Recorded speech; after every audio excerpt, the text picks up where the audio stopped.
monkey.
What is up, ladies and gentlemen, boys and girls, children of all ages?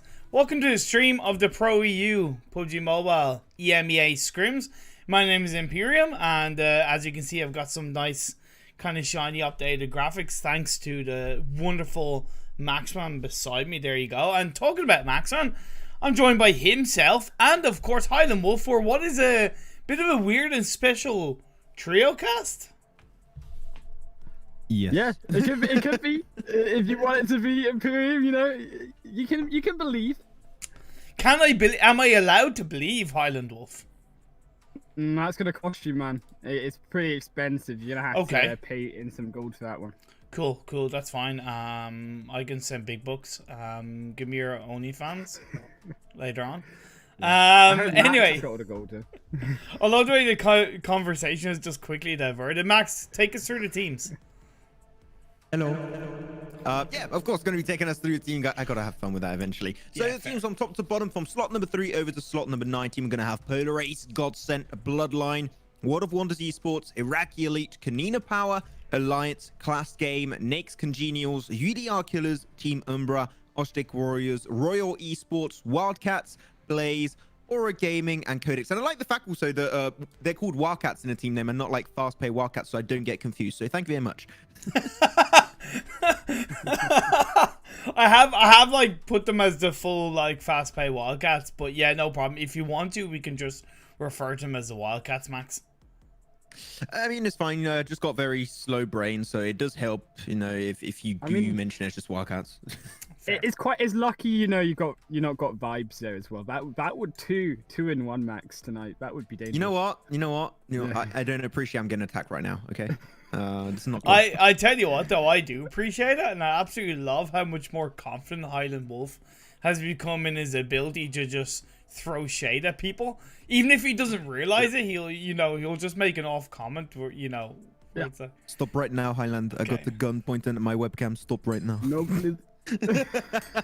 Okay, so look, myself and Max, we've been doing regular casting of these scrims, and we've definitely learned a little bit about some of these teams and who's standing out a bit more, like for example KlasGame Esports and UDR Killers, two examples. But for yourself, HighlandWolf, what teams, is there any teams you're specifically looking out for?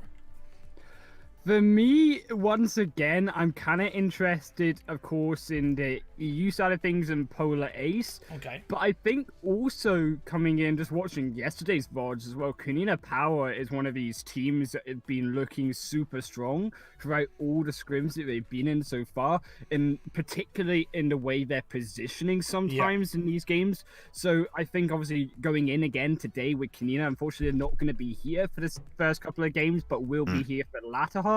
So could still see them boost themselves up to at least probably the left side of the leaderboard tonight as well. And what about yourself, Max? Really, three teams in this one. You got Class, you got Alliance, you got Kunina Power. Those are going to be the three teams on top once again. Okay. Like, really, normally I like to go for like the underdog, but like for this one, I'm just going to be like, you know what? I'm gonna follow the normie mindset. I'm just going to follow it. You know what? What about Polar Ace and Godsent though? Polar Ace and Godsent too. Like, I think. Sorry, Godsent, maybe I wouldn't put them up there just yet. Polar Ace too. I think that Polar Ace, I would put them up there the moment I see more of their Erangel gameplay. I think they have started improving, especially yesterday on them going for secondary drop locations, and I think that's great. I just want to see if that's going to be the case on the long term and not just just yesterday. If they do it today, I'll definitely put them up there also. That is very interesting indeed. So as we are just about getting ready to get into this first game of the day, we're heading over to Erangel. To be fair, guys, I totally forgot to check the schedule of maps, so I don't have a clue. It's something I'm gonna have to try and find out. Have you got it? Maxman stream? What's going on? Have you got a HighlandWolf? Yeah, I do. So we're gonna be Erangel first, then over down to Vikendi, then to Miramar. Sandhawk, and Miramar. Sorry, not yellow Sandhawk, and then Erangel. So it's Erangel game 1, Vikendi, then Miramar, then Erangel. Yeah. Yes. Yeah. Okay. Good shit, boys. Shiny Sandhawk. It's a shiny. It's a shiny one. Yeah, you can catch it, Max, if you like to. Just wrote that down. Just want to make sure. Because I'm gonna need it for the graphical settings as well. You know what I mean? But So game 1, Erangel. We saw in kind of yesterday's games, and we've seen in scrims in general, Max, the teams have tended to be maybe a little bit more aggressive. Do you think that's going to be the same once again today? I think today we're going to have a little bit of a more passive early game. Like we've been seeing that for the past 2-3 days right now. So I definitely do expect a lot less hot dropping happening. Even potentially for Polar Ace might be happening as they're still trying to, find their footing going into this one. But I do believe that we are going to go for extremely aggressive pushes in the mid to late game stage, especially when the positions make sense. If the circles are hard, teams are going to have to respond in a way harder fashion. And that is when breaches will come on through, especially going into Vikendi. I think the Vikendi is going to be very, very breach heavy, depending on where the circle does end up. If it does going to very flat terrain, we'll have a lot of breaches coming up today. So what I'm going to do is I'm generally just going to shut the hell up, and I'm going to let you two go through the game, and I will pretty much take over and point the camera to whatever you guys are talking about. Oh, wow. There you go. Okay. The pressure, man. The pressure. Okay, well, I mean, starting off with the playing path, obviously going to be central again. Just kind of what we had last night, right? Just straight down the middle. And I think what we obviously look at is obviously the killers into Pachinki. Yes, Naya Poliana going to be likely over to KlasGame. So, the standard kind of drop locations that we're going to be seeing. I think, obviously, I'm right here with you, Max, man. We want to see this more passive early game. But sometimes what we've noticed, right, is kind of this kind of early game aggression, mid-game aggression, where we don't actually see those 11-12 teams towards the end of the circles, do we? No, it doesn't happen too much. It does go a little bit, like as I said, Now we're starting to have a little bit more of a passive early game. So I think that we do keep teams at pretty much like for way longer periods of time compared to what we had when we were casting together for quite some long period of time here, Highland. We're now going to be looking exactly at Lucy, taking that fight versus Perks of Polar Ace. A few little people getting caught out into the open, unfortunately. But it seemed like Polar Ace, the fact that they now know as a straight up fact that B Malu are not here, they went once again for the school apartment area. But they are not going to be alone, as only Lucy of Codex is going to be around here. Yeah, and I'm really interested to see how Codex as well we regroup here in the start of this first game, considering that we've seen all too often these solo drops in these hot drop locations get caught out early game. We lose a member, then it's just down to 3 or 2 players towards the rest of the game, and then can't as a result finish then into the final circles where we have enough players to get round in terms of rotations, etc. in those final moments. But you know, Polar Ace are not quite spotted out Lucy yet at the other side of school, but I would like to see at least one more member of Codex come over to their aid.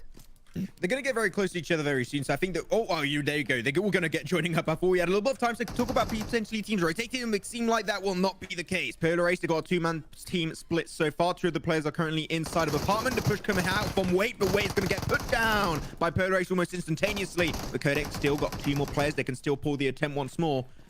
But they are going to go for a little bit of a slower attempt on this one. But Polar Ace putting some really good impressions. Fresh dropping down with the M16. Not able to hit that spray. But he went in first-person mode. He's mean serious business when you shift over to that first-person mode. The res did come out also on the side of Codex. So they're going to be back as a 4-man team. Savage X and Jody has yet to join up. This is a little bit of a slow response coming out from Polar Ace. Well, this is exactly where the tables now returned, right? You now have Polar Ace, the ones that are struggling with that split early on. And, you know, yes, you're in the apartments, but you've also got this massive area between both the apartments and the school that potentially then Codex could take advantage of. And I think if Perks goes down here, then Codex look towards the apartments, and then it's much harder for Polar Ace to regroup. Here it is. Jody, Savage Expert's going to be running on through. I like the fact that they did keep Perks on the eastern side of school just to make sure that they can't peek and stop Jody and Savage X to go for their respective rotations. As going to be seen on the kill feed, World of Wonders eliminating a few players of Ostrich Warriors. So that's going to be a big fight we've got to keep in mind eventually, as only one player on their side will be eliminated from this one. Here it is. Jody making it to the side of school. Savage X will be there very soon. So I got to say, the way that they use Perks as an anchor point to allow Savage X and Jody to rotate over, really clean. It was well executed, and they take no casualties during that rotation. I'm honestly surprised that actually Polar Ace weren't more aggressive towards the apartment area, considering they could have had that advantage if they fully won Perks, but now still fresh, and the other side is still vulnerable here, Maxman. Still 3 members between him and the rest of his team. Jody strikes first, able to find himself Lucy. Codex going to be suffering their first casualty, but they were able to find the rest earlier. Can they find it twice in a row? I do not think so. No, in Polar Ace, when they have a man advantage, they try and turn it into something grander, something bigger. And that's fresh. He's going to default for the push once again. He's going with the M16, which I got to say here, Highland, is not a weapon you want to go for these extremely aggressive plays with. And I think he knows that. That's why he's going to try and keep his distance. He's going for a little bit of a slow approach. But Jody down below, holding onto the corridor nice and tightly, and trying to stop Codex to be able to roam a little bit too freely. Lucky that actually they didn't get knocked up there, but Fresh will be almost finished off. He does find Vikendi, and that will be Fresh really back out with 2 knocks, and now comes Polar Ace for the final knock-up, and Lucy, the only one alive. Lucy able to find himself Jody, but that's just about it. Codex taken down by Polar Ace, and I said it. They get a kill, they full send the fight, they got the man advantage, they used it perfectly. Polar Ace dominates score. And also, now that fight is over, we have obviously to keep an eye on Yas and Pollyanna. Potentially those 3 teams could be skirmishing it early on. But this zone mainly is pretty interesting as well, considering that obviously we got the main island, but also the South Island as well, right? We even have a couple of teams here, Maxman, down in the South End. But it will be World of Wonders there, picking up more kills. Got to keep in mind real quick, the Southern Island is definitely not out of the equation on this game. Could still be going for a really big hard shift down southwest. But overall now, as you said, World of Wonders definitely coming out on top of this fight in Yasnai Poliano. They did lose Zessie very early on, which is a really big surprise and upset for them because Zessie does a lot of work for their squad. They're going to have Asawi, Fate, so you're going to be lurking for that position, trying to get the information. But Sun HP with a mini 14 finds it. And that's going to be Fate taken out of this game entirely. But keep in mind they're not done yet, and potentially Ostrich Warriors, they might have heard those gunshots, they might have seen that kill feed, hopefully. You see Never Alone with that grenade going long onto Sun HP. Yep, Grenade's going to be a little bit short. Not able to quite get the connection onto Sun HP the second. Going to get that damage through, though. Oshtik Warriors in a really hard position. These walls, sure, they're great to hold on to and play defensive, but when you got to play aggressive on these areas, you become extremely, extremely vulnerable and predictable to grenades.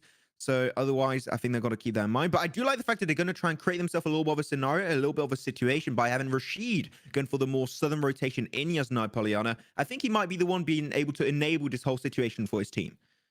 I think I would also like Rashid to be a bit more aggressive here, considering you've got a cover from the church. The Sun HP isn't going to have a vision angle on you from, and potentially you then find a marker keys enjoy, but also keep in mind the vision game which the side of Rashid will be getting. You see him on that rooftop, will find keys, and now potentially onto enjoy as well. There you go. As I mentioned, the off angle of Rashid is going to give the man advantage 3v2 currently. Sun HP still holding on strong to that rooftop, potentially stopping those flushes from coming on through. But as I said it now, you're behind a wall, World of Wonders. One good nade coming out from the opposite side of Oshtik Warriors, and you have nowhere to run to. He's going to get taken down, and then also Never Alone picks up the second. I said that the walls, they're not a great position to play aggressively into, and I think the World of Wonders are going to learn this one the hard way. Yeah, unfortunately, also Sun HP split from that fight. Wasn't really able to make an impact from far away behind the church. Unfortunately, didn't have the angle he needed to catch out Oshtek Warriors. And potentially now they will lose all their members of Sun HP, which rightly so, should be disengaging for his fight and looking just to survive later into his game. Yeah, I do believe that Oshtik Warriors are not going to be potentially able to find Sun HP very soon. So I think it's pretty nice for us to potentially start rotating elsewhere. And I think that the eastern bridge of Sunlovka Island would be a definitely good option to go to. Because currently there is going to be Aura Gaming going for the delayed rotation. Class that do not normally tend to drop on Sunlovka Island itself, drop there. And I think this is going to be very unexpected coming out from Aura. Here it is, the spray comes on through. Solace finds the initial knockdown almost instantaneously. They find himself a second. Aura Gaming dropping down like flies, losing 3 of their players. And actually 2 of their players, should I say, as Onyx and Konifi are still going to remain strong in this one. But as I said it, they didn't expect Class to be there, and they lose instantly on that rotation. But at least they were smart, Max. They didn't send all 4 members in a car, make that rookie error, and as a result, they're still in the game. And if that zone continues to go further south, then potentially Aura have a better advantage versus Class, who have rotated off of the south bar from this first game. I think that here camping this one up would be maybe the better option for them. I mean, until the circle moves heavily away from you, then sure, it could be a little bit risky. But you never know. As I said, it could still go over to Sunlovka Island. And I think still keeping that option available for yourself is still something that Class are going to be strongly trying to put focus on. But I think they might be putting themselves a little bit too far onto this bridge section. I don't know what you think here, Highland, but I think they might be putting themselves too far, a point where they could potentially get threatened by teams up north of where they are. Exactly, yeah. You are still in the bridge, you're potentially in the edge of that island, which is still, in some ways, a bottleneck here, Maxman. You only really have the gas station to cover, and you have to look a little bit further down into the island for more cover and more buildings to protect yourselves inside of, especially considering that, keep in mind, we've got Royal Esports, and we've also got Nix just ahead of them in both Milta and Farm, respectively. And if they decide to go down a little bit further south, where the second zone will go, we'll just have to see. I think if it does center up on farm pretty nicely, Godsent, they got a lot of experience playing in this farm area. They took a lot of games over here, so they'll be pretty happy chappy. The circle does go up northeast, and overall prison, the mountain of prison is going to be dead center. And what is going to go to the advantage tree? That's going to go straight into the open loving arms of none other than Bloodline, the new BFF composition. And we saw in the past, myself and ImPERium, when we were casting a few days ago, that a lot of teams, and I mean almost the entire lobby at this stage, love to play in that area. They put a big focus on it. So I think that BFF are going to get contested. And as I say that, indeed, Royale Esports are going to go for that push on BFF.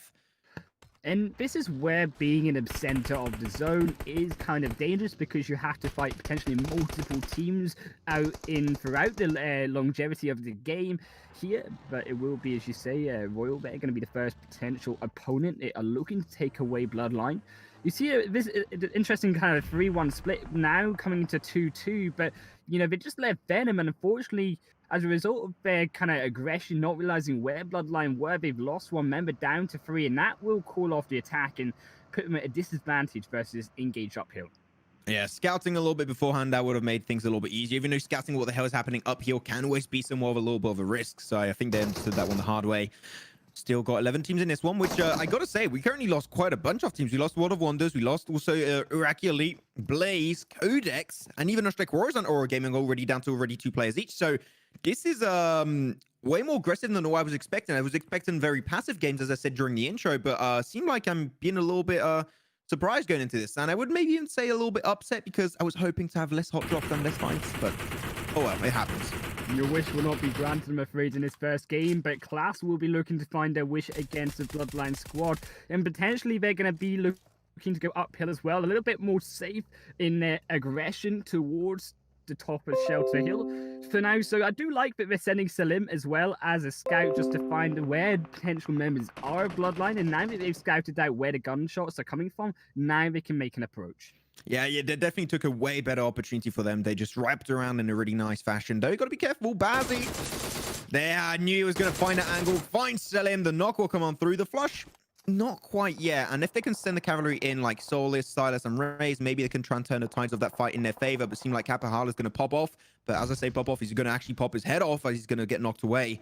And BFF kind of found himself a decent opponent, but unfortunately, it's not going well for both sides whatsoever.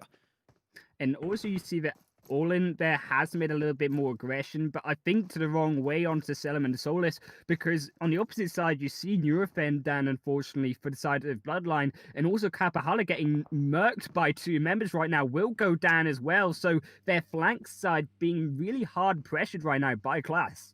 And actually got even Selim rezzed up as he just had 5 HP remaining. So very scary stuff indeed. Alan and Bazzi still going to be going a little bit more forward on their position, taking more ground for themselves. And they got these rocks behind which they can play pretty nicely. But I think that the 4-man team of Class might just be the reason why BFF do go down. Even though I got to say, we got 2 players of Class a little bit far behind. Selim and Raze not really joining the fight heavily. So if Solis and Silas both get involved, both these players, Selim and Raze, won't get too heavily intrigued with, and there you go. Alan's going to be taking a lot of damage. He's going to have to heal up. He can't really fight back or stop the opposition of Class to go and push on their location.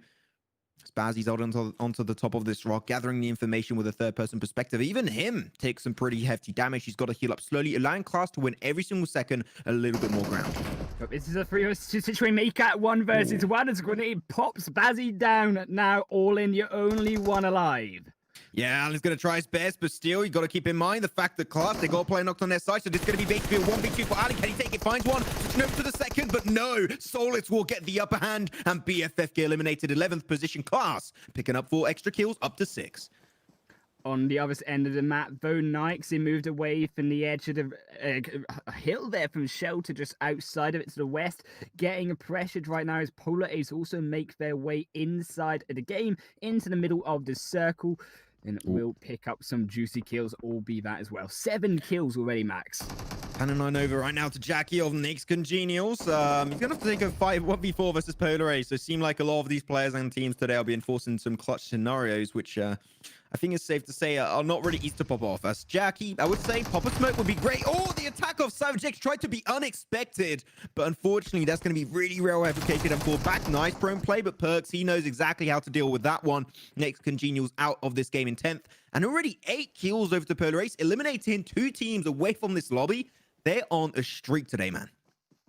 But what I'm also interested to see is how Polar Ace then go to their next team, right? Because you got Royal Esports on the other side of that road, but between them and Royal is very open ground, and as a result, Royal could pressure him, but you actually see Royal then moving a little bit away from this fight as this zone has rotated up towards now the end of the prison, mansion, and Lipovka are going to be those 3 remaining locations inside of it, and potentially around the north side, you see these high rotations from as well Wildcats, and I'm surprised Oshtec Warriors haven't spotted it out and started to put pressure on them with their rotations. I think it's just because the Wildcats are going for such a wide rotation. Those shots are really hard to take. So I think it is also just not worthwhile because Wildcats also know where the hell Oshtec Warriors are. So I think really just taking it a little bit more passive is completely A-okay in my books. Aura Gaming down south of Mill to Power. Going to take a very delayed rotation, but here with the kind of circle that came up you just mentioned, right, you got a lot of positions are pretty decent. I think that Class going up top the mountain of prison itself is really valuable, but other than prison, for the more northern edge, where would be the zones do you think would be a viable option for this game, Highland? I don't think going into the mansion directly would be a smart decision. Potentially, if it goes up the zone to it, you could find yourself cornered. So to the actual east side of it, you see that kind of little hill that actually the side of Wildcats are now occupying that would allow you some vision, especially onto the likes as you see now Team Umbra rotating in, and you get that high ground advantage. Also the buildings as well to take cover in. If you do get knocked, if you do get 2 knocks, you can try revive your team, reset, and then come back out. I think Team Umbra's got a decent position to go in. Oh, I remember this compound, and I think that ImPERium, even though he's not talking right now, you remember this. I remember a nice clutch coming out it was Berlin, and it was the final game, and it was won by, I believe it was an Indian team. And I believe ImPERium, can you talk with us? There you go. I remember that compound. Look at that, man, memory. Oh, okay. I thought. Okay. Okay, there you go. Where was Indian Tigers? ImPERium talking to us through the headset. He's like a production man. Wow, this sounds so cool. This looks like a what is this PMWL over here? Jesus Christ! Guys, subscribe to the ImPERium YouTube channel, as now going to be having a few shots exchanged between Team Umbra and also the fast pay Wildcats. But they're so far away from each other, it will mostly come down to a battle of knocks. Yeah, and it will be that long-range battle. I don't expect teams, obviously, to lose players. Maybe just one if it does go a bit too aggressive on one side against the other. But the rest of these teams rotating in, potentially, of course, we mentioned Polar Ace. How do they rotate away?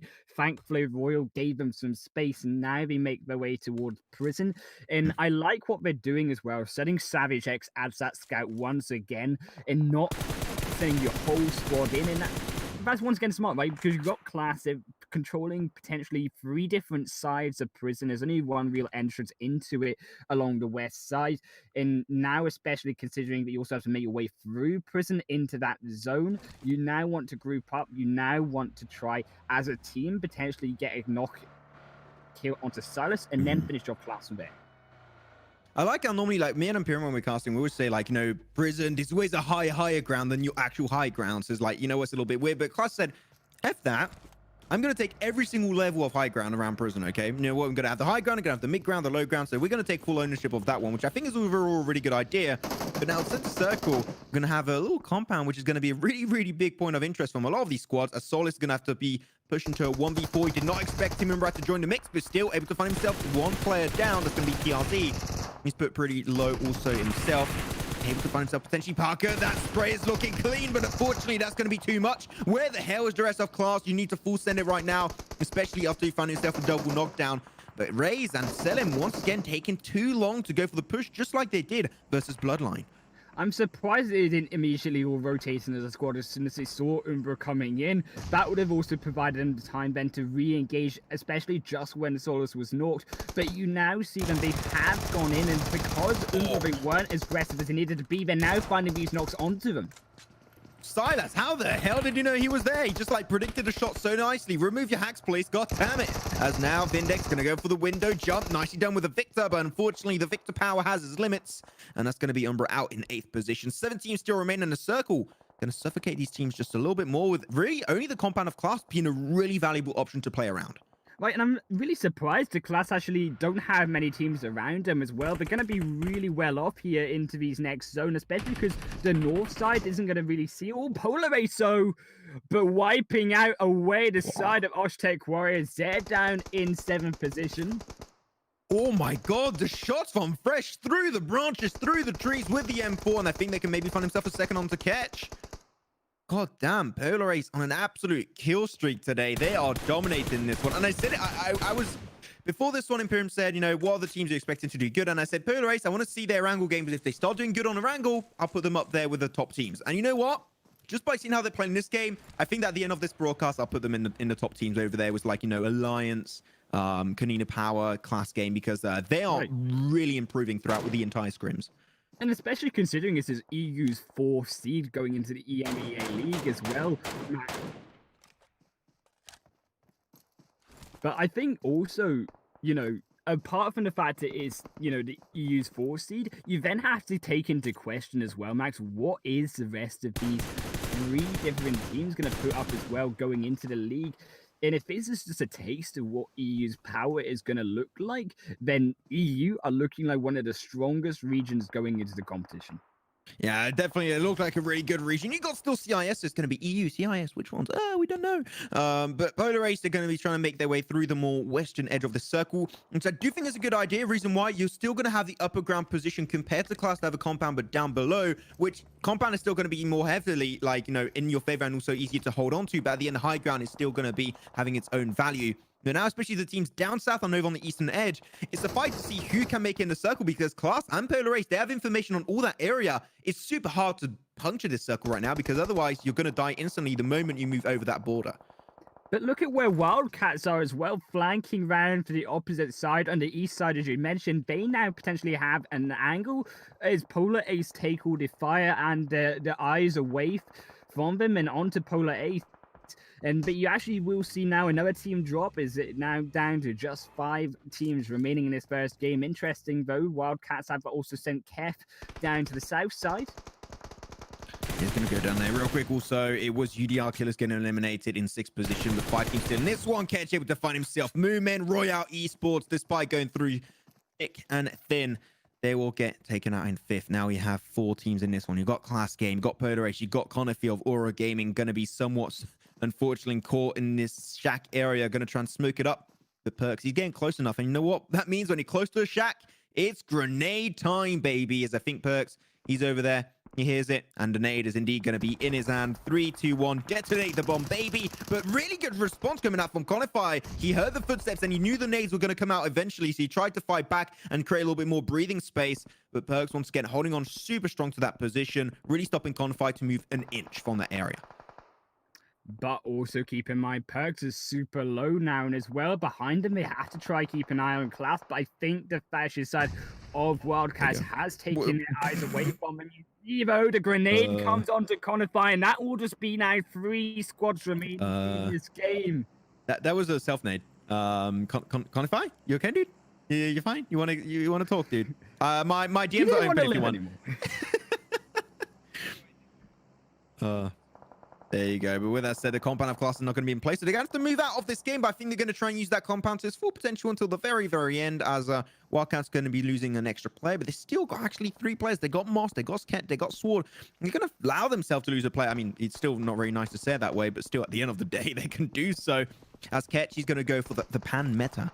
That's what we're going to call it, as he's just going to sneak his way around Polar Ace. He sees Savage X and he sees Fresh.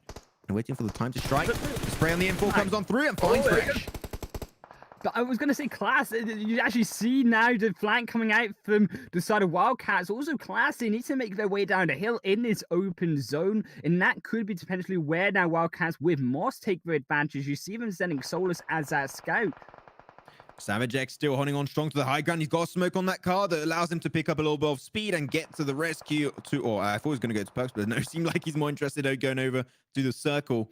But Class, they did leave their compound eventually. They had to do so at one point in time, and they are going to be doing so in really big fashion. Moss is going to be extremely low. He's got still 1 first aid kit, but he will not be able to find it. Oh, but Ketch able to get the knockdown onto Solis. Switches over to Silas, but unfortunately will get put down eventually by the hands of Raze. But still, big respect, big up to Moss as he took that fight despite being 5 HP. That was huge, but now it's going to be focusing on this fight between the Wildcats and also Polar Ace. Polar Ace up to 12 kills, already up to double digits. Can they hit the 15 kill bomb? That would be a huge one indeed. But Raze, that DP28, mate, goddamn OP indeed. And also, this is where it falls apart, right? For Wildcats, they tried splitting it, tried taking both teams at once, and they put their eggs in too many baskets here, Max. Now they are just 1 player with now the lowest members in the game. But you see, it doesn't matter. Perks now falling down. Raze, you got to stop, my dude. That DP28 is too deadly for this one. You got to see, I think that he's conquering like a silver lobby with that DP28. This is insane. Here it is, confirms the kill right off the bat onto Ray, not Ray, I'm saying Perks, but there you go. They're going to push. This is turned into now a 4v1v1. Savage X and Ketch. Can the clutch come on through? We'll have to wait and see. Yes, Selim has rotated in, very aggressive. Potentially see Raze going against Kef as well. But Kef, they've come behind a team. They've assassinated him. But I think Class might be just 1 too much here. Able to find one. Can he look for a second? Yes, he can. Ketch, can he make it happen? But no, the blue zone's right on his tail, and that will be it. Game number 1, going to none other than KlasGame Esports. I mean, I called them at the start of the stream, right, as being one of the top teams, as you know, Alliance and also Canina Power. And they show it here once again. Class taking that one dominantly. Definitely will be doing so as well. On top of the dominant win, they adding on to that as well. What will it be, 10 now 14 kills as well, Max? Yeah. That's massive score going out the first game. And I think also you have to note not just them, but also Polar Ace right in that third position, also racking up the kills. He had 7 kills just halfway into that game.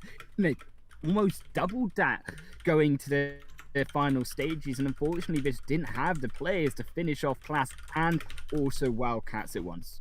I did mention the fact that the high ground, right, was a really good option to go for, but unfortunately did go heavily in their, like, not in their favor, should I say. It was just going over into the center of the circle. It was downhill, and Polar Ace going downhill. They had Wildcats on their side. They also had Class to claim the circle way before they did. So really, they were sandwiched up. It was going to be a hard finish, but at the end, they, in my opinion, still did a really, really good result going into this one. So overall, GG well play from this team. Yeah, I definitely think so. I think, honestly, Wildcats, they made a little bit of a mistake.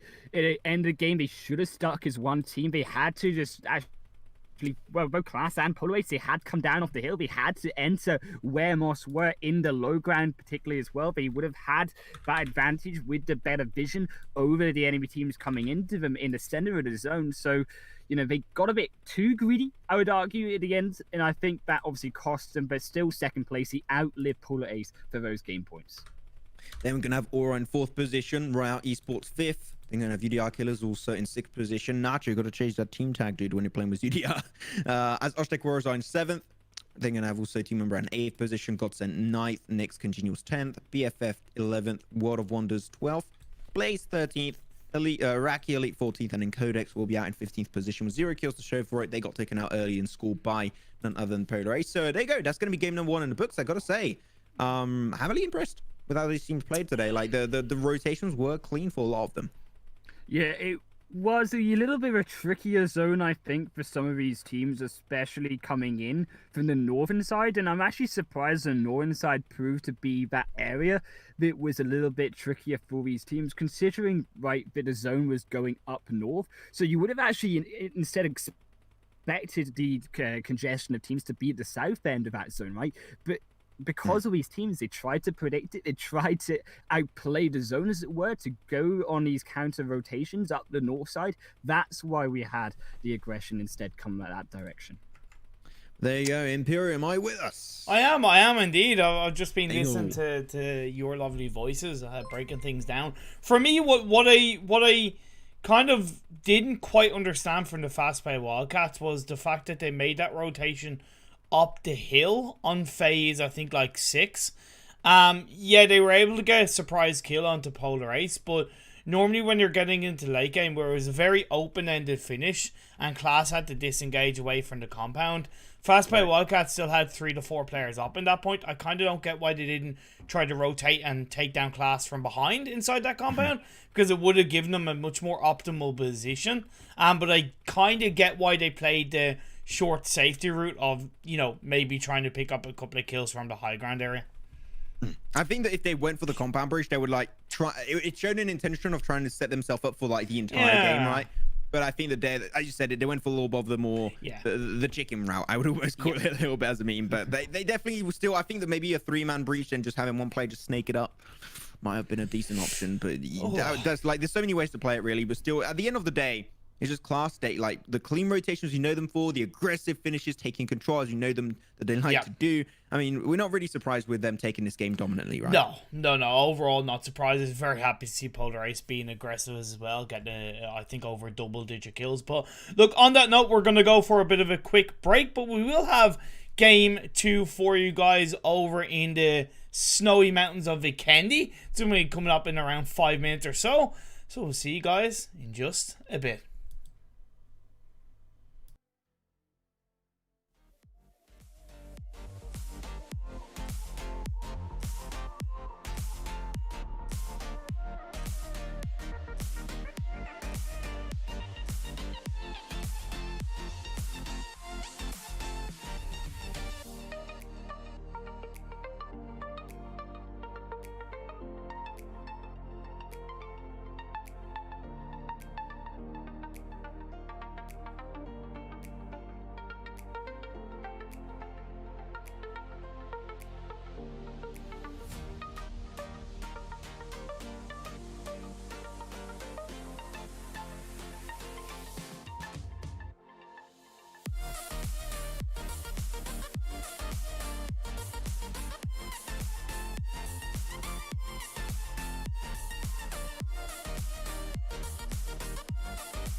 Welcome back, ladies and gentlemen, boys and girls. I need to get into the spec slot. That's something I quickly realized. Thank you very much, my fellow co-casters. Yeah, we're back for game 2, heading over to the snowy mountaintops of Vikendi. Gentlemen, what are you thinking with this game 2? I'll tell you what I'm thinking. I'm betting my car is colder than that map. That's what I'm thinking. Don't put the heating on. Come on. No, you have to switch We gotta put the cars, man, contact and the battery dies, and then... yeah, okay, I got you. It's just the end of the game for me. Well, you know what? This gameplay is going to heat up your car normally because you got Kanina Power and got Alliance. So you know what? When you have Kanina Power in the lobby, you know that gameplay is going to be absolute higher, baby. Woo, absolute fire. Yeah, I definitely want to see Kanina Power just pop off, man. And also, you know, looking at Class as well. What are Class going to do moving away from Erangel? Is it just kind of Erangel? Is that one kind of map their favorite? Can they also pop off in these kind of other maps as well? I think Class are going to clap. Haven't my Class won in Miramar before? As far as I know, they have won in other maps. They've won in either Miramar or Vikendi. They have won on other maps, yeah, 100%. Yeah. They already won on other maps. But Erangel seems like they're strongest, though, 100%. True. Yeah. True. It did overall, like for Class, they just really do look like a well-rounded team. And they do feel like even that in that first game, that reposition from, and I get why they did move towards the prison area. I do get that because I think it was enough to the edge of the circle where they weren't really going to get put under too much pressure. But when they recognized on the next circle shift that, hey, we need to go downhill from prison, they kind of instantly responded. And yeah, it wasn't the cleanest breach. When they did make that breach, I forget who it was on, but at the end of the day, it was still pretty successful. And it was still the kind of breach where they ended up winning it, and they really took, that was kind of the main reason, one of the main reasons why they won that game. I mean, that compound was like the best compound to go for. Of course, all the teams that were coming from the western side from Prison, that were going downhill, that was like easy pickings, especially for Race. This is like DP28, like absolutely deadly stuff coming their way. Overall, it was just really good positioning. And I think that when you know what compounds are worth your time, which compounds are worth your effort like that, I think that that's also a really good strength and skill to have going into a Vikendi game that is all about those compound areas. So I think that Vikendi, they could also get some really good results, even though as of yet, we haven't seen Class being the most consistent team on Vikendi. Right, it's obviously something that we need to then have a look at as well. Going into this, it's going to be the perfect opportunity for them to prove to us and everyone else that they can actually hold their own against some of these teams. Because also you have to keep in mind the likes of Polar Ace. Now, Polar Ace have often, especially also Godsent, keep in mind, as well, these EU teams particularly do quite well in the Vikendi, I would argue, Max and ImPERium. So that could be a potential flaw for them if they can't out-rotate some of these EU teams who just love to get around the map here. Hello? Hello, yeah? I thought Boo was going to jump on it too. No, man. No, because I was fixing a text mistake, and then I wasn't really listening on to what I was yawning. Was saying, I yawned at one point. I was like, oh, I forgot I'm in what? Oh. Well, we're totally not ignoring you, HighlandWolf. We're totally not ignoring you. I'm super tired. My bad. Right now, like... Yeah, that's my bad. I haven't slept much. Yeah. So you can see by my face, anyways. ImPERium. Yeah, I can tell you're super tired, dude. Like I look pretty messed up. You need more sugar in those pancakes, man. Dude, hey, those were the best pancakes. Like, goddamn it. To be honest, pancakes on top. That was the happiest I'd seen you look today. Was just with those pancakes. Dude, they're freaking good. Like, it's my sister's boyfriend who makes them. So I was like, hey, Joe, you gave me some pancakes. HighlandWolf, I've got a question. On a side note, did you download all the maps when you updated on your account? Oh, should be. Spaghetti-o. You've been kicked, haven't you? Spaghetti-o. You've been kicked, haven't you? I think so. Oh no. I think you can download Vikendi real quick. Too late. Too late. Sorry, dude. Looks like you're skipping out game 2. Just sent me a message that said Highland didn't have the map. How dare he?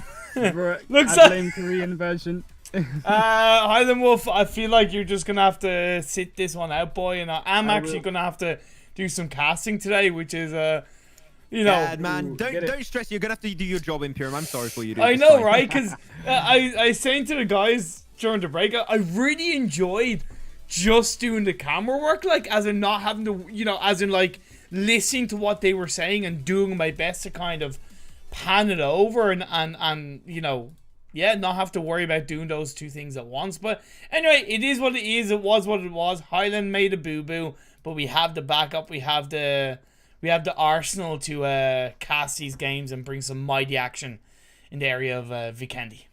It's going to be Vikendi, baby. You got 14 seconds on the clock for this one. So we were talking a lot about like, teams on Vikendi, which one could be doing good. Are there like some group of teams, do you think, on Vikendi, like maybe look a little bit stronger? Like not chicken dinner worthy on like this game specifically, but they're like these teams are doing good. I would say Godsent, to be fair, or one of the stronger teams on Vikendi. But other than that, without, you know, looking back on every single Vikendi game, there hasn't been any team that I feel has really taken control of this map as of yet. But maybe I'm wrong. Do you have a different perspective, Max? Wait, I was sorry. I was looking at the overlay and I realized the cameras are not behind it. I was like, oh no, I got triggered. What do you mean the cameras are behind? Oh, my camera isn't. I just realized. Mine neither. No, yours is. On one of them, it is. On one of it, I don't know.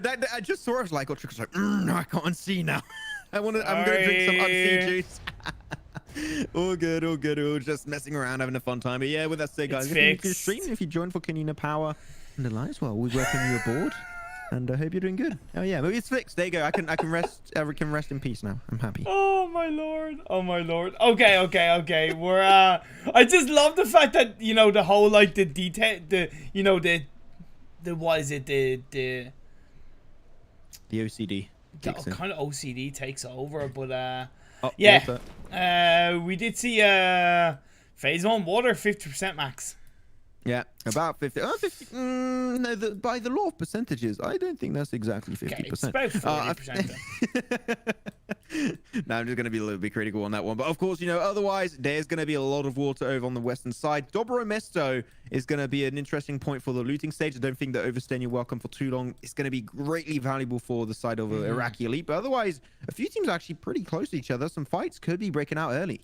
Yeah, like looking over, we can see the side of BFF, well, Bloodline as they are officially back known as, and they've gone for a little bit of a split drop, and I think that's always a little bit risky. However, two teams are around me. Have side of World of Wonders, Max and Aura.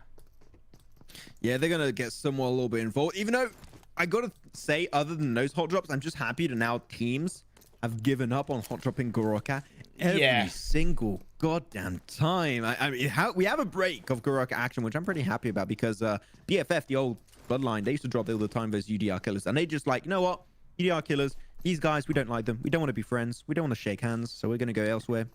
See you later, mate. Bye bye. Like, this is overall a really nice spread for the teams. It is going to be a little bit tougher for someone to rotate into the circle, because right now we see there are quite a few teams on the edge of this phase 1. Royal Esports, UDR Killers, you have WoW, or a couple of members of WoW, you have Umber, and you have Godsend. But of course, as the time ticks on and we see the Blue Zone start moving in, the relevant teams will move in closer to the center circle, giving more space for the likes of Kunina Power, Alliance, Blaze, Codex, and Class to make their way into the circle. Oh, Sword goes blub blub, so he goes bye bye. They're not sure exactly what the hell happened there, but that's going to be a Wildcats season 1 play. I guess maybe a little bit AFK, but I'm going over to Mountain Crescent right now, where some shots will be exchanged between both World of Wonders and also BFF. Zessi and Sonic both going to be holding one edge of that rock, but they're not playing together. Despite being there as a 2-man squad, they're going to play it on their own terms. As the first knockdown will be happening for Zessi. He's not going to go for the kill confirm just yet, which in my opinion he should. There you go. He gets the kill confirm onto Athis with the Thompson. That's greatly done. Got to reload your 2 weapons here. You might need it, Zessi. World of Wonders still going strong. He's going to go for the back engage onto Neurofin, while his ally still looking strong. This is Zessi connecting once again. But you have no more bullets. You got to be very careful, my friend, for the next fight coming up. But that is going to be it. BFF absolutely dominated by World of Wonders. And also love the fact that the 2 members of World of Wonders who were in Villa inside the circle moved up to Mount Crescent to get that level of support, and I really love that, because confirming that squad wide, confirming those kills while still keeping your full squad up, makes it so much easier for you to dictate a clean position inside the circle, even if you have to move back in. That was great play by World of Wonders.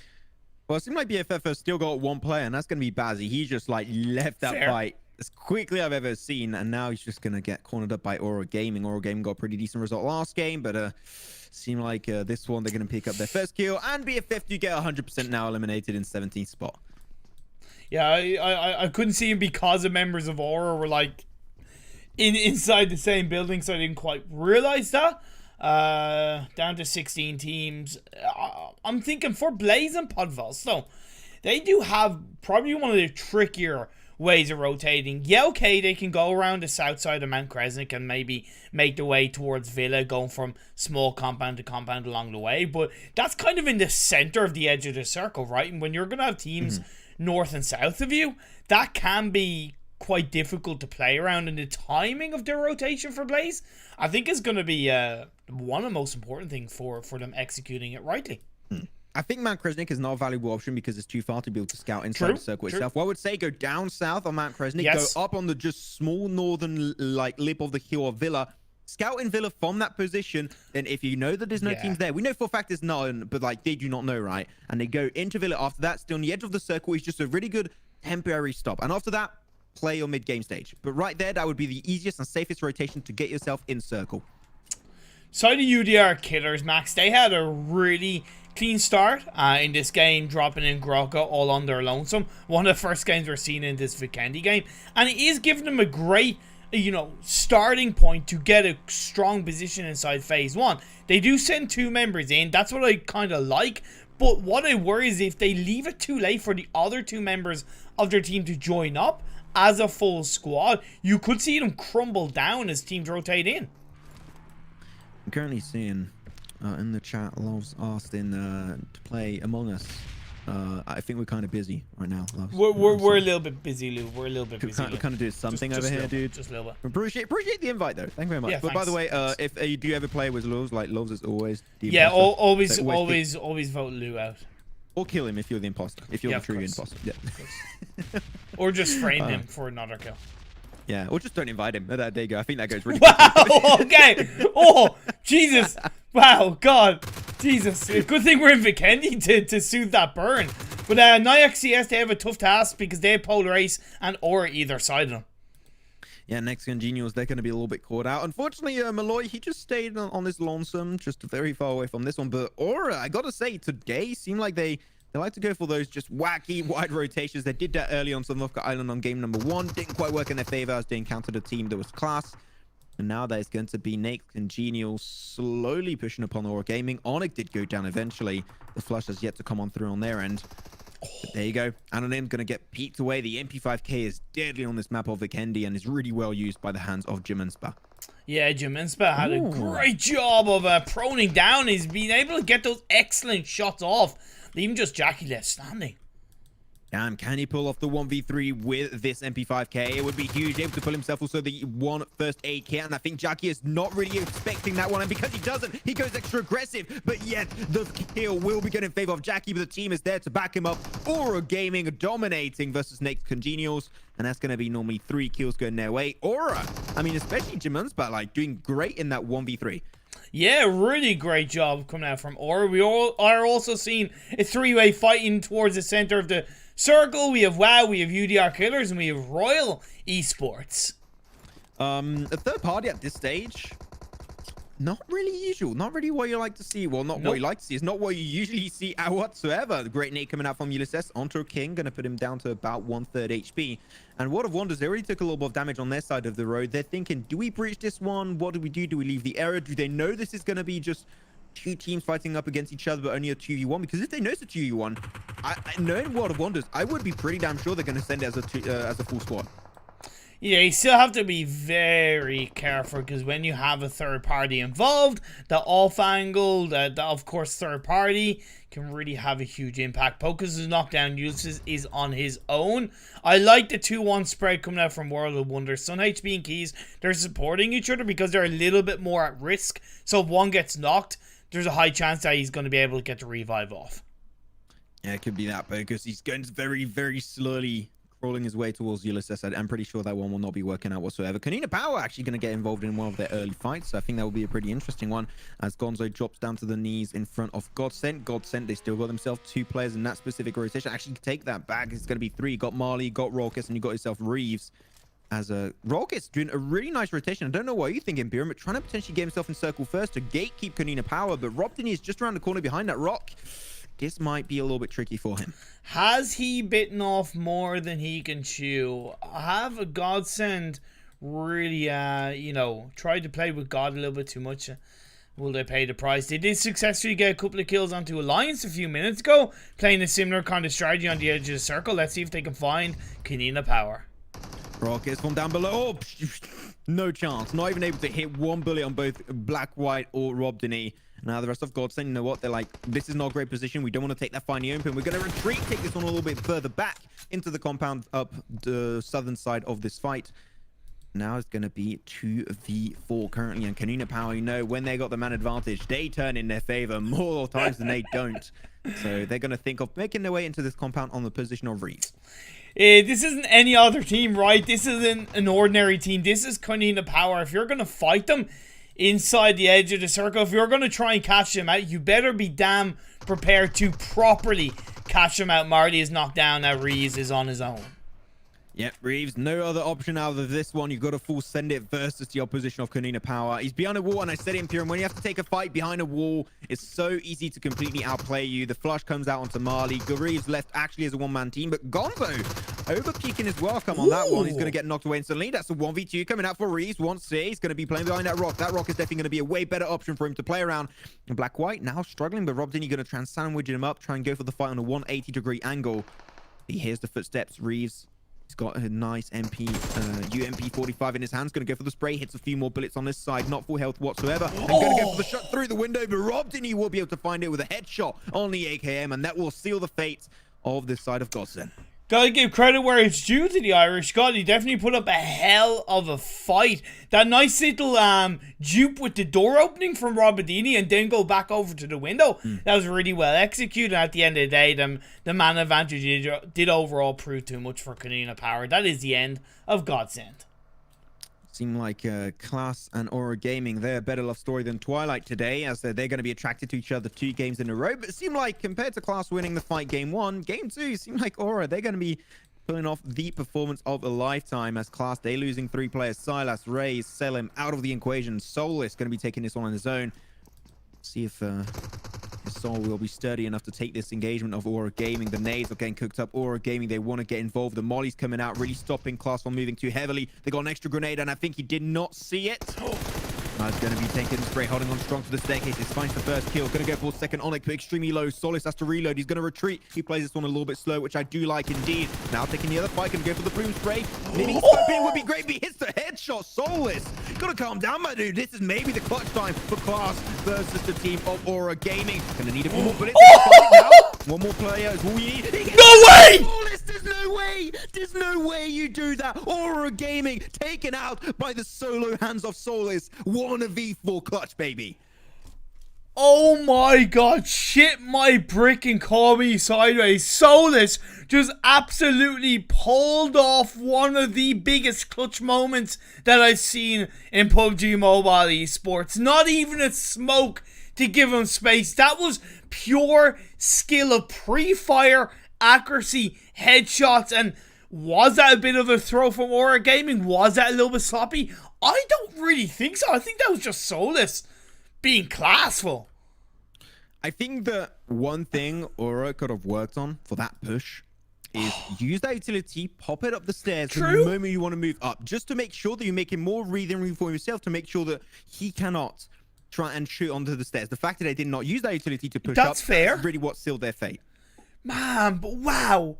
God, that drop shot at the end, it shouldn't have worked. Soulless shouldn't have survived, but god damn it, I can only imagine the team cons at the end of that fight for him. But either way, the game goes on. We're down to 11 teams, 35 players max. The circle is stuck a little bit close to water with Codex, Fastbay Wildcats, and Alliance all inside this area. You said you wanted to know what the team comms were. I can give you a quick impression. It was something like Easy. But there you go. Now we're going to be dependent to the fight of Codex, as you said, ImPERium versus the fast-paced Wildcats. Fast-paced Wildcats holding on strong to the compound. They've got a lot of information. These walls are really good to defend from, as I said.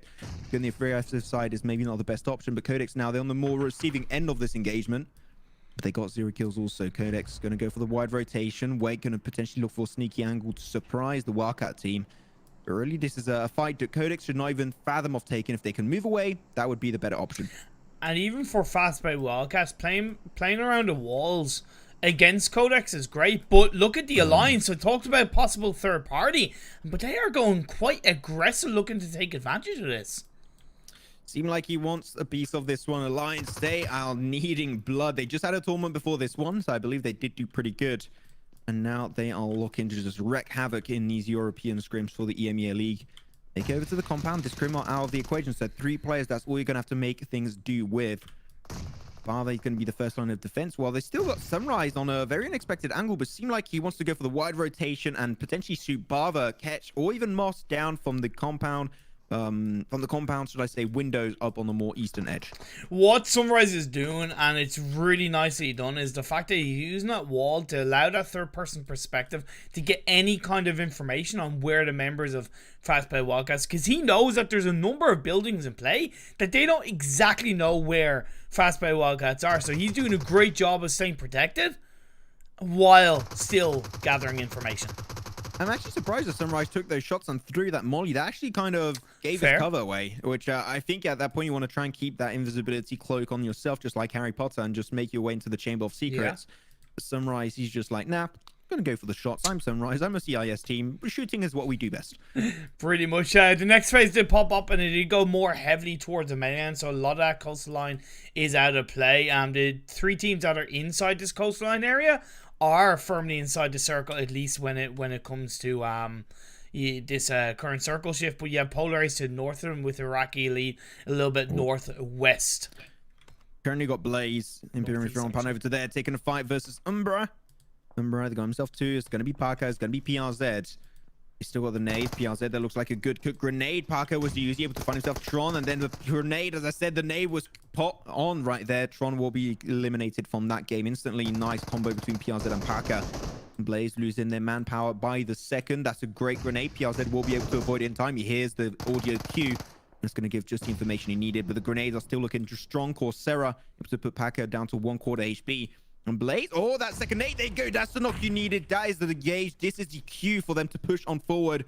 This is now PRZ under a lot of pressure, and he knows that eventually Blaze are going to go for the full push, but they're taking this one a lot slower than I was really expecting at the start. But no, PRZ walks in the Molotov. It's barbecue time, baby. He gets roasted to an absolute crisp. Oh, that's a little bit of a feels bad moment indeed. However, just to give a little bit of a backstory, I was talking a tiny bit to the coach of Blaze Esports today, and kind of saying, how does the team feel? Like, do they feel prepared, confident? He's like, look, with the scrims, it's not really a true test, but the team are using the scrims to practice on their fighting and to kind of practice on their own techniques. And I know it was a little bit of a mistake, but at the end of the day, they kept the pressure on Umbra to the point where that mistake was executed. And I think, maybe those practice sessions and the scrims where they are practicing on those team fights is paying off.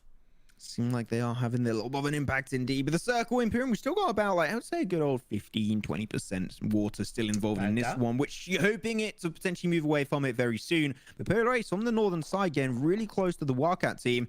As I say, that Jody's going to go for the spray early on. He's going to be switching from the easy over to the M4, and Bartha will go down very early on. It's going to be actually Ketch also following down. Unfortunately for them, the fast-paced Wildcats down to only 1 player. That is going to be Moss. And Polar Ace having still a really hard rotation on the northern edge, but actually able to make it work in their favor. Really well done. They do have to be careful, because once again, the Alliance are coming in for a little bit of a third party. They have completely gone into the compound that was held onto the fast-paced Wildcats. Moss has been taken up by Headache. That's where the third party has gone once again into favor of the Alliance. Yeah, the Alliance seem like they want a piece of this one. They do not want to allow Polar Ace to make their way into this game. They're going to be in a very similar position compared to where we saw Codex very early on. So I think that here Polar Ace is also going to be having a tricky game for themselves. And even Codex, talking about them, they're just further down south of where Polar Ace is. So I think that they also could go for third-party engagement on this one and not really allow Polar Ace to move away too heavily. The circle is about to close up. ImPERium, almost all the teams are currently in the circle. Oshtek Warriors are going to join the party a little bit late, but that's completely a-okay. But I think especially Blaze, they're going to have to think about rotating really early, right? Because you're pretty sure the circle's not going to go in their favor. And they got to cross not only open fields, but also a few roads and some uphill terrain. Yeah. I would leave it right now. Potentially even just said one scout center circle. I think it's weird because up until now, I'm still surprised that the water is in play for the circle. I was expecting to shift a little bit more away from the coastal line. So, I think Blaze are maybe thinking this circle is going to stay in their favor. But, 50% water on... Wait, what phase? Phase 5? Phase 6. It's phase 6. Oh, sorry. Okay, with the little graphical cue issue there that you have it. But that is going to be... I said it was going to be potentially a hard rotation for Blaze. Seemed like Blaze were really not expecting this much of a hard rotation. They're going to have to cross over very early. But this is... I mean, yeah, Vikendi. There you go. They might be better off leaving it late, believe it or not, and allow the other teams to kind of take each other out, like Iraqi Elite, or look at the compound breach onto the Alliance. Yeah, Ali's going to be taking zone 5 versus Ruda. Seem like Ruda will be able to find that kill onto Ali. He's going to go straight for the kill. Oh, yeah, not actually going to be able to flush it just yet. But he's going to go straight for the first hit, taking a little bit slow, which I do like that kind of attitude. The grenade is going to be very close, but unfortunately, that's going to be Iraqi Elite not quite able to find himself Ruda comes out for the second attempt. That flush will finally be confirmed. Alliance looking on strong, and seem like Iraqi Elite, just how by them moving, seem like they do not want to get involved with the Alliance anymore. Nice sprays by Ragnar from Iraqi Elite through on towards Sunrise through the smoke as well, no doubt. All the while we are seeing a couple of pocket fights around the edge of this circle as teams are looking to crawl and fight their way in. I think there's definitely a lot of crawling is going to have to happen in this one. But you know what? It's Vikendi. Crawling doesn't work with that much. Iraqi Elite trying to go for the car rotation. Like, you should just not even think of going for that. You do not know where teams are, especially because you polarize on an angle that if they push a little bit more aggressively on the northern edge, they could also get a sneaky angle onto the side of Iraqi Elite. So this car is a really last resort kind of move, and you're not there just yet. You still got a lot of time to play with. Yeah, definitely indeed. Hanging on over towards the other side of the circle, looking at Aztec Warriors. They're looking to push back the side of Kanina Power. They were able to get a nice, clean kill onto one of the Kanina Power members, leaving Acer the last man standing. Yeah, he got 3 kills ready for himself. He sees KWT of Aztec Warriors, but he's just not quite interested in taking a fight, which I do completely fully understand. He just wants to be aiming straight for the circle, but unfortunately the circle is not going to be here just yet. So he's going to have to get a little bit closer, and you know that he's going to go for a backstab engage extremely soon. But he sees also Blaze on the top side of that mountain. Maybe this is the option for Axa to make his way in the circle while picking up also a few kills along the way. But Axa's going to get spotted out. Kanina out in 7th. Yeah, definitely got on the side of Team Blaze. I think the timing of their rotation was absolutely perfect. I did say they should leave it a little bit too late, and I think they've left it late enough where they're not taking that blue zone damage, but they're still getting that relevant high ground position inside the circle. They're going to be doing just that. Oh my god, the circle, dude. Still so much flat terrain on the coastal line on the west. Like, what is this circle? This is this is the Vikendi circle of the week, I think. Yikes. Not even that, the month. There you go. Vikendi circle of the month. As a Alliance, they allow the Iraqi Elite apparently to get a little bit too close, but now they're going to be making the side of Iraqi Elite regret that decision to get close. Trump is going to be going down also.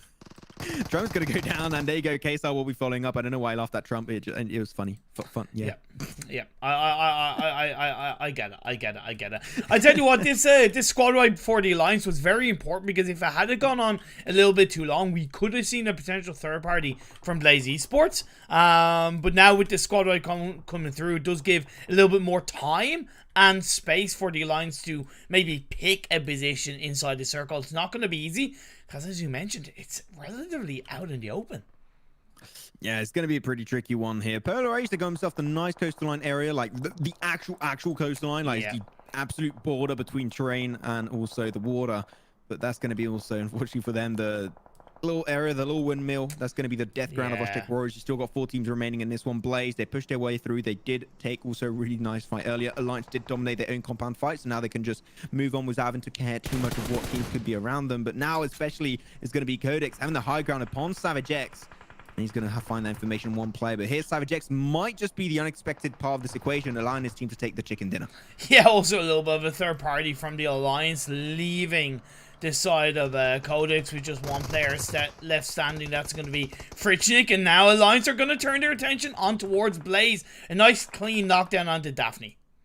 Yeah, Jody finds he's been holding that angle for absolute ages and is going to be rewarded with a nice juicy kill. Ruda, last man standing. Headaches should get confirmed away from this game very soon. But Blaze, they are holding on to that more southern western side, southern eastern side, should I say, very strongly.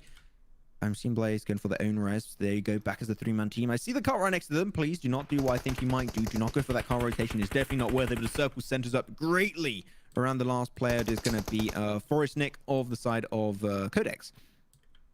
Yeah, now we've seen Jody getting knocked down. He might be able to make his way down the mountainside to get revived up by his teammate Savage X. He is out of sight, out of mind, so that might be well executed. Plus, the Blaze are kind of a little bit more focused on towards the Alliance. Yeah, Jody was just able to drop on Savage X, so the res will indeed come on through. That's going to be great to see. But now there's going to be 3 teams. The Blaze is going to be a 3v1v2 as the res on Jody will be not too much of an issue, and the res does indeed come through. So really, in this one, Blaze, if they just take really good control, this should be a game in their position, really. Like, they got also the full control of the high ground position. They're going to have to force Savage X, Jody, and Eastern Forestnik up ground, but Forestnik able to find himself Daphne. God, Kuda's going to drop down. He can't make his way back up. He's going to get forced into a 1v2. And where ImPERium is Coursera, I do not see him. They need to take this fight as a 2-man team because right now they're losing that man advantage potential they had in this fight. And of course, Perez are going to try and use that to their advantage. Kuda is going to be able to find himself 1. Not able to find a second, but it was a very close encounter indeed. Jody going to now be forced in a 1v1 versus Coursera, but now Coursera up there.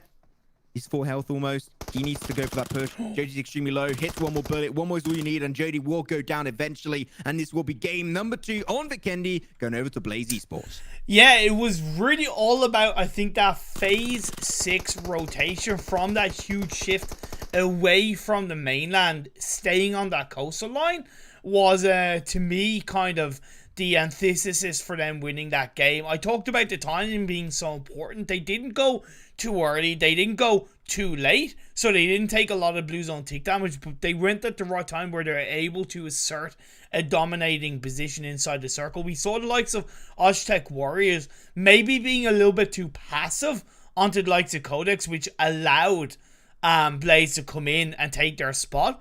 And then the Alliance were kind of distracted by Iraqi Elite, even though they did end up winning that team fight. And then, of course, Polar Ace played that coastline position absolutely fantastically to get second. I think it was just they were forced on an option where they just couldn't run away from. Yeah. They were on the very, very edge of the circle. I said, like, the zone between both land and also the water. And they just, at some point, like, you know what? We're just going to full commit it to the coastline. We're going to be going downhill because teams like Alliance, like Blaze, they're going to be contesting that location away from them. So, like, you know what? We're going to aim for position instead. And I think that was the mindset of Polar Ace to allow themselves to take that second position. So I think that sometimes understanding, you know what? We can't get any more kills. We're not in a strong position. Let's just leave it for granted, and we're going to be taking position instead of kills because we know we just can't play aggressive anymore on this specific spot. Yeah, it kind of looked to be a bit of a promising game to begin with when we looked at how teams dropped down. They were kind of overall evenly spread, but when we saw teams, like 3 teams go for the very center of the circle, UDR Killers, I forget who else now. UDR Killers, I think Class and another team. But either way, you did see 3 teams go for the center of the circle. And that's kind of where it started to get aggressive and teams did kind of pick each other off. So it did leave a little bit more landmass available for the teams that made it over towards kind of phase 4, phase 5. But otherwise, I really liked the way this game went down despite the weird circle shifts. We had also like a few early game fights that I was not really expecting to happen, but at least one thing that I'm really happy about and I want to put out there is the fact that we had no early fights and team squad wipeouts in Goroka, which in my opinion is a big improvement compared to what we saw in the last Vikendi games. Exactly. Like it's one of those things where it's like you gotta take the little things as you can, if that makes sense. You gotta take the kind of little victories and just go from there. But look, as we will take the run through of these teams, you have, as I said, Blaze taking the win, getting 5, 6, 7, 8, 9, 10, 11 kills. Polar Ace in second, Codex in third. You had the Alliance in fourth. You had Aztec Warriors in fifth. You had Iraqi Lead in sixth. You had Konina Power in seventh. You had KlasGame Esports in eighth. You had Fast Pay Wildcats in ninth. You had Umber in 10th. You had World of Wonder in 11th. You had Aura in 12th. You had Royal in 13th. Godsent in 14th, UDR Killers in 15th, Nike CS in 16th, and Bloodline in 17. So on that note, we're going to go for a little bit of a quick break, but we'll be back in pretty much kind of 2 minutes for game 3, heading over towards the desert mountains of Miramar, and see you guys in a few.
Welcome back, ladies and gentlemen, boys and girls, and of course, I'm back. My name is ImPERium. Maxman's a tired little baguette, so unfortunately he won't be joining us for the final 2 games to bring us his expertise. To quote the man himself, I'm fucking dead. I'm so fucking tired, I'm dying. So we both, myself and HighlandWolf, were like, look, get some rest, dude.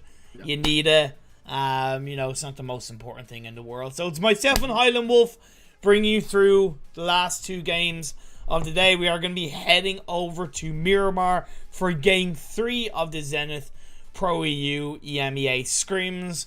And I know you didn't really get to see game 2 that much. I don't know if you were actually watching the... Oh, you were actually watching the broadcast? Yeah, I was listening in. Honestly, that class 1v4, man, that was class showing, teaching Aura a lesson. Oh, man, that soulless 1v4 was just absolute poggers. Like, I kind of want to somewhat clip that, and yeah, that was absolutely clean. That was absolutely clean. Okay, so heading over to Miramar for game 3. As you said, we saw two games so far. Game 1 was won by Klas, and game 2 was won by Blaze Esports. And you know, really, like, I know I've already spoken about it, but I absolutely love the way Blaze played that last game. That kind of rotation timing was absolutely excellent, and you know, if they can get that kind of rotational timing on point for the EMEA League, man, because we know they have the firepower, we know that they have the manpower, the aggression, and you make that timing calculated, it really makes them a dangerous team. Honestly, I think ImPERium, that Blaze are one of these totally underrated teams going into the league. that clearly have the skills when they make those rotations right, when they have that firepower going in their way, especially considering that from what I heard, that zone wasn't an easy zone to try control, especially in terms of rotations point of view. So props to them once again taking another chicken dinner, because they take these chicken dinners here and there.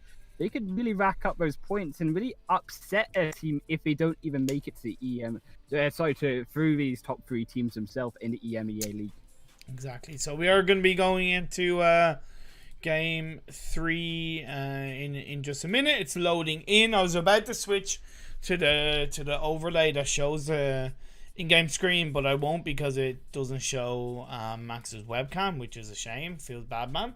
And you're in a car, so nobody wants to see your face in a car, so to speak. But you see, it's so dark. yeah. So kind of coming into Miramar, what are you slightly? Is there anything you're specifically expecting from these teams? Not so expecting, but honestly, I feel like I sound like a broken record every time, but it's just a staple of Miramar. I feel Miramar is one of these, or if not the map, for rotations and positioning specifically.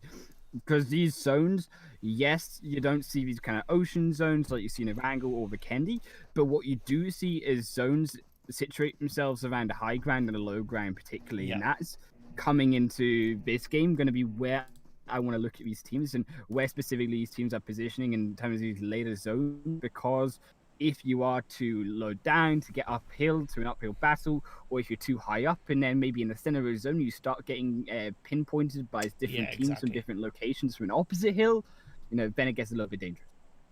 So in this game 3, we see the playing path is very heavily, I would say, on the eastern side of this map, so it is going to make it a little bit harder for teams that like to go towards the El Pozo, San Martin power grid area.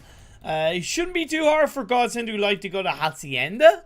That should be very easily accessible, and then Puerto Paraiso and Pala, Azar will be absolutely on point for any of these teams. And also around, I think, Picado Hill, once again, we know that actually side of Bloodline are one of these teams that like to drop around the Picado Hill area around the center of the map, but oftentimes have had a little bit of a misfight or two here and there around the early game, with other teams dropping around them, kind of upsetting their balance in their kind of early game stage that they like to play out more peacefully.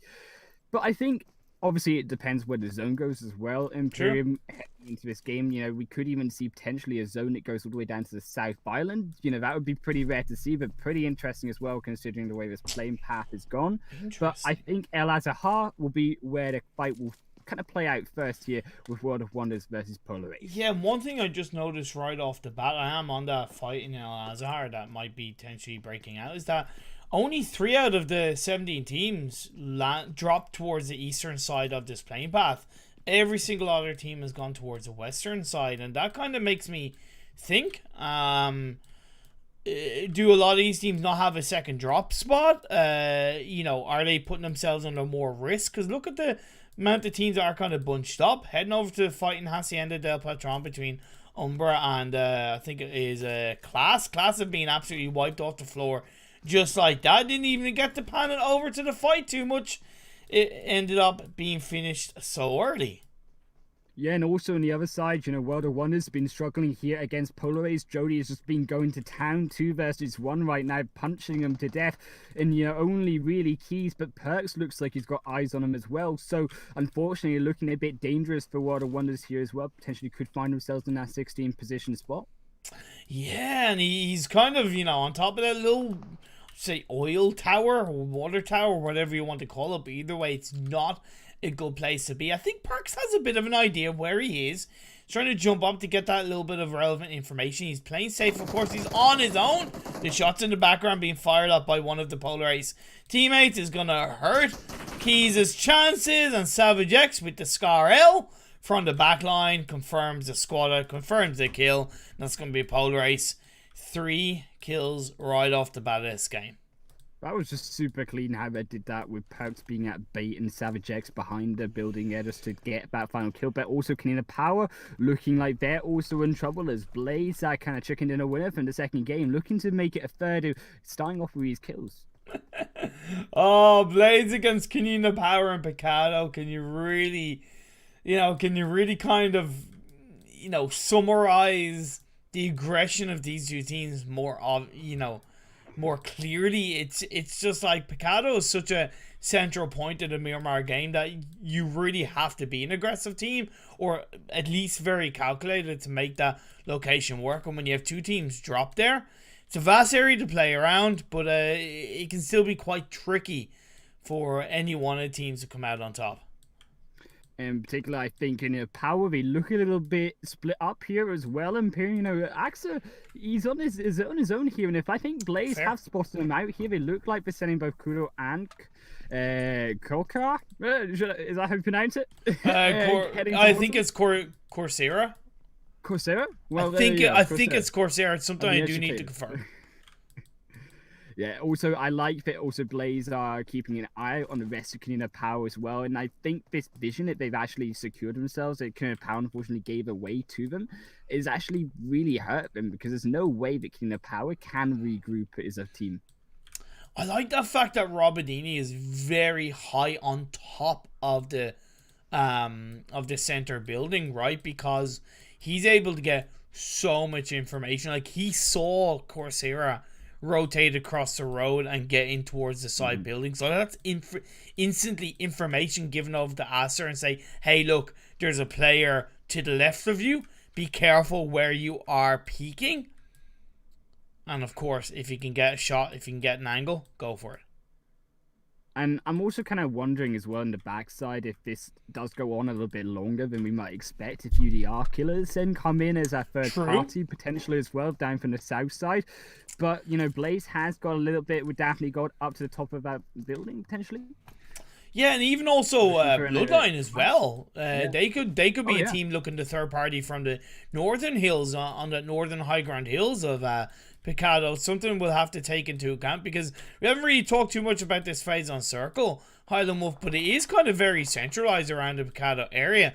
But now the fight is indeed kicked off. Rabadini, with that very high ground area, has indeed been able to catch out Coursera. He's going to get knocked down to his knees. Will the revive be pulled off? I know that Daphne had gotten a little bit closer to his teammate that was knocked down. Of course, Acer is inside that same building. You talked about UDR killers. They seem to be looking to join in and towards the area, making their way, Sandro, on towards the hotel line. But right now, I think KaninaPower are definitely threading this fight with caution, knowing that they don't have all the information to go super aggressive on the Blaze.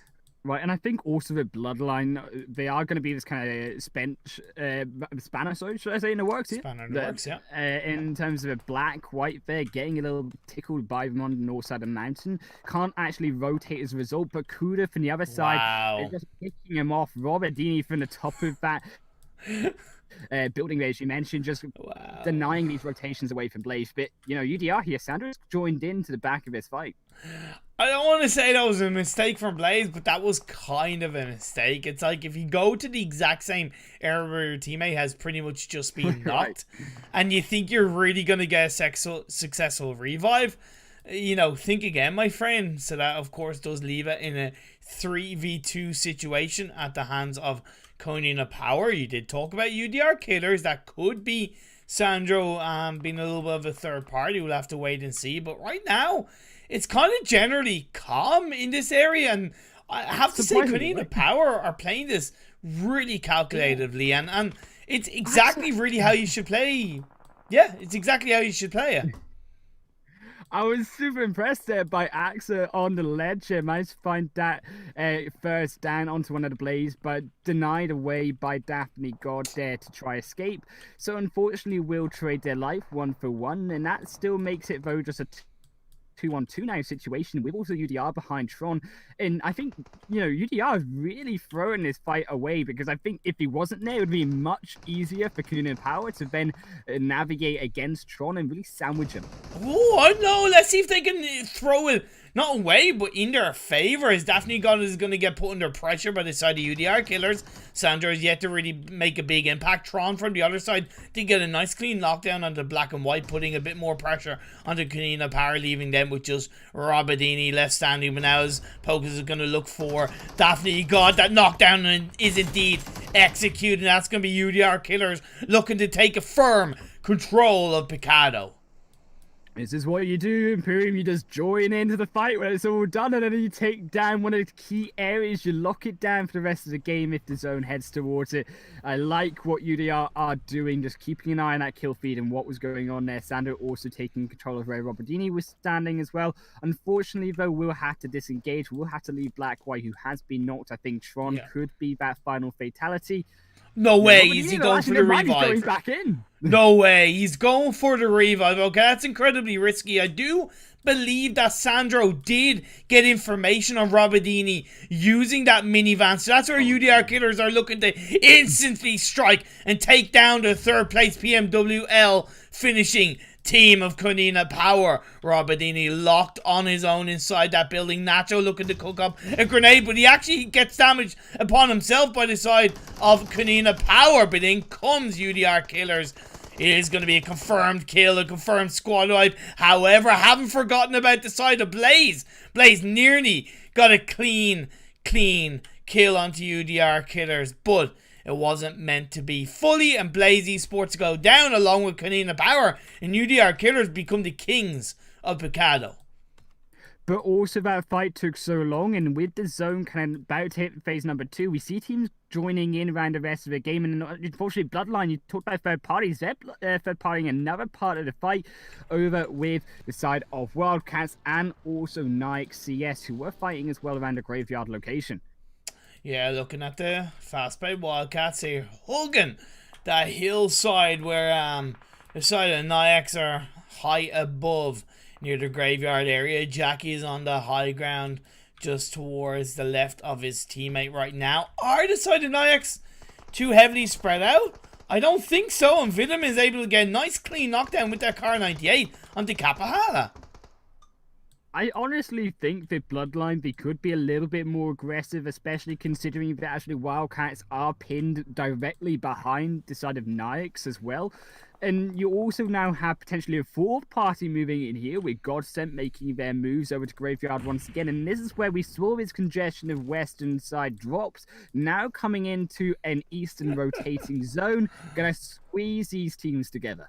Yeah, and then heading on over to this fight between the side of Umbra and Umbra and Aura. We did see Paka from Umbra, I think, got a knockdown onto one of the members of Aura. Is now looking for another kill inside the building, as we do see Amisendi is going to be on top of the roof. I don't even know how to say his name. Is Fire Simba. I'm going to say Fire Simba, that's how to say it. He's now going to be joined up by one of the teammates of Umbra, so it's going to be a 2v1 against a player from Aura on top of the roof.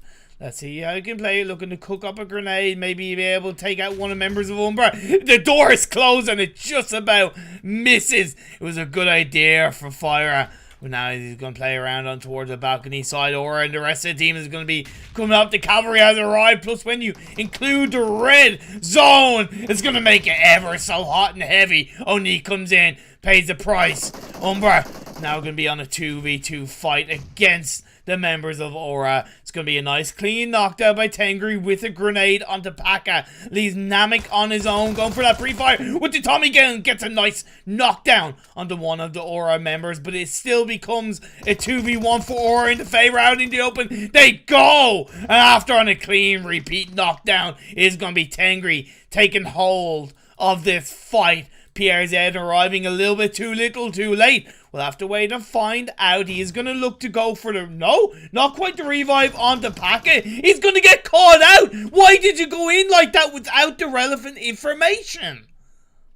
I think what we're seeing, unfortunately, here in ImPERium is just a couple mistakes coming out from these teams. But still, in terms of fights, we have still Bloodline, Godsent, Nix rotating away from Alliance, actually looking to join in versus Bloodline and Godsent here as Navy goes down. Oh, Navy indeed does go down. Kapahala's trying to hold on. He doesn't have much health left on his side. And IX CS side are on the high ground up above, looking down on towards these two teams. Raucus, Marley, and Reeves doing what they can. They are the blood of Godsent. They are ever aggressive. They will look to take control of any team fight that they can get their hands on. Kapahala's been able to, of course, get himself healed up quite nicely. Blasi is in the back line, but Reeves with a fantastic grenade to knock down Kapahala onto his knees. Is this going to be the time for Godsent to full send in and compound onto all in? He comes in. That's going to be one knockdown. That's going to be a 2 knockdown. Will it be a 3rd knockdown in the favor of Bloodline? Not quite. Just about survived by Reeves or Godsent. It was nearly never made it for the side of Bloodline. Of course, Bazzi's now looking to join in, knowing that the side of Godsent are broken, beaten, scarred, but the Irish God is looking to try and live on in this fight. Confirm the kill against the members of Bloodline. The revive is going to look to be executed onto his teammate Raucus. All the while, Bazzi is doing what he can to try and hold on. Nike CS inside the backline. You also have another team looking to possibly third party. That is Alliance. We'll have to see if they make a bit of an impact. Plus, once again, in this fight, when you include the red zone, it could make things a little bit more dangerous. Yeah, unfortunately, Vovin now have the advantage of having the ability to peek around that corner, around that tower. You see the grenades going in. Bazzi could catch one of them in the choke point here. Volk is moving in for a grenade himself. Will he find Bazzi?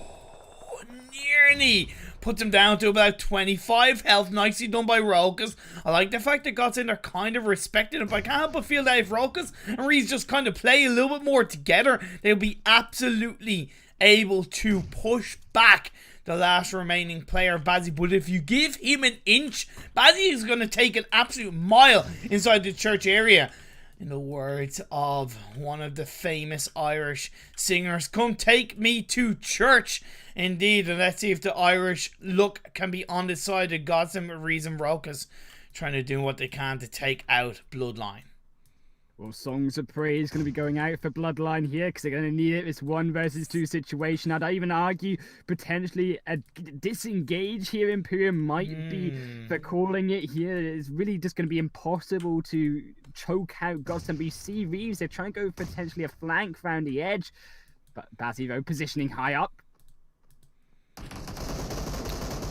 Oh my god, he is not being spotted by the members of Godsent just yet. I think Reeves has a little bit of an idea, but they don't really want to peek too hard. Bazzi is trying to wait and see what he can do. The right moment is going to be for him to strike. The timing is going to have to be absolutely perfect. Reeves and Raucus have no idea where Bazzi is. This is a 9 million IQ. He goes for the jump shot, but indeed, Reeves is prepared. The Irish God is ready to sing and take out Bloodline. It was a good effort, but it wasn't good enough.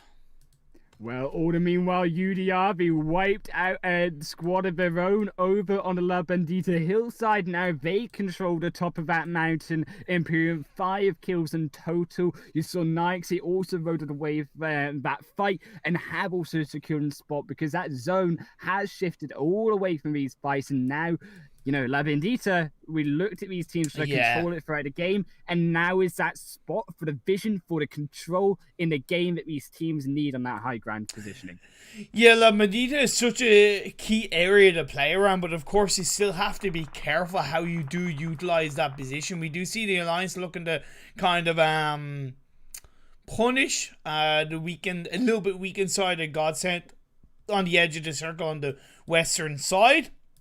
But bringing it back over, we do see a little bit of a fight between the side of Iraqi Elite and Codex. The side of Codex just choosing to try and make their way into the circle. One of their members was knocked down, Lucy, but 3 other members are left standing. Also, UDR and Oshtek Warriors. Oshtek Warriors looking to try take away the positioning of them, but you know they got knocked. Rashid got taken down, and they have to retreat off of that potential engagement there. Also, keep in mind, you know, the zone is closing in now. ImPERium and there's still teams in the south end. Potentially, Oshtek Warriors could get choked out behind the blue zone here by UDR. But I wonder, is UDR kind of compromising a key area inside the Lambadita circle by hanging on to this fight against Oshtek Warriors? Or are they wise to kind of try and take out the team that's behind them so they don't get backstabbed? Exactly, because if they get backstabbed moving into zone, but you see Poke is just denied away. Potentially KWT will finish him off. Now another goes down as Nacho turned into chips here. Oh, Oshtek Warriors. Haven't seen much of them in these EMEA scrims, but I tell you what, from what I've seen in these first 3 games, I've actually been relatively surprised. This is the UDR Killers. This is the PMWL team, and Oshtek Warriors are taking it to them.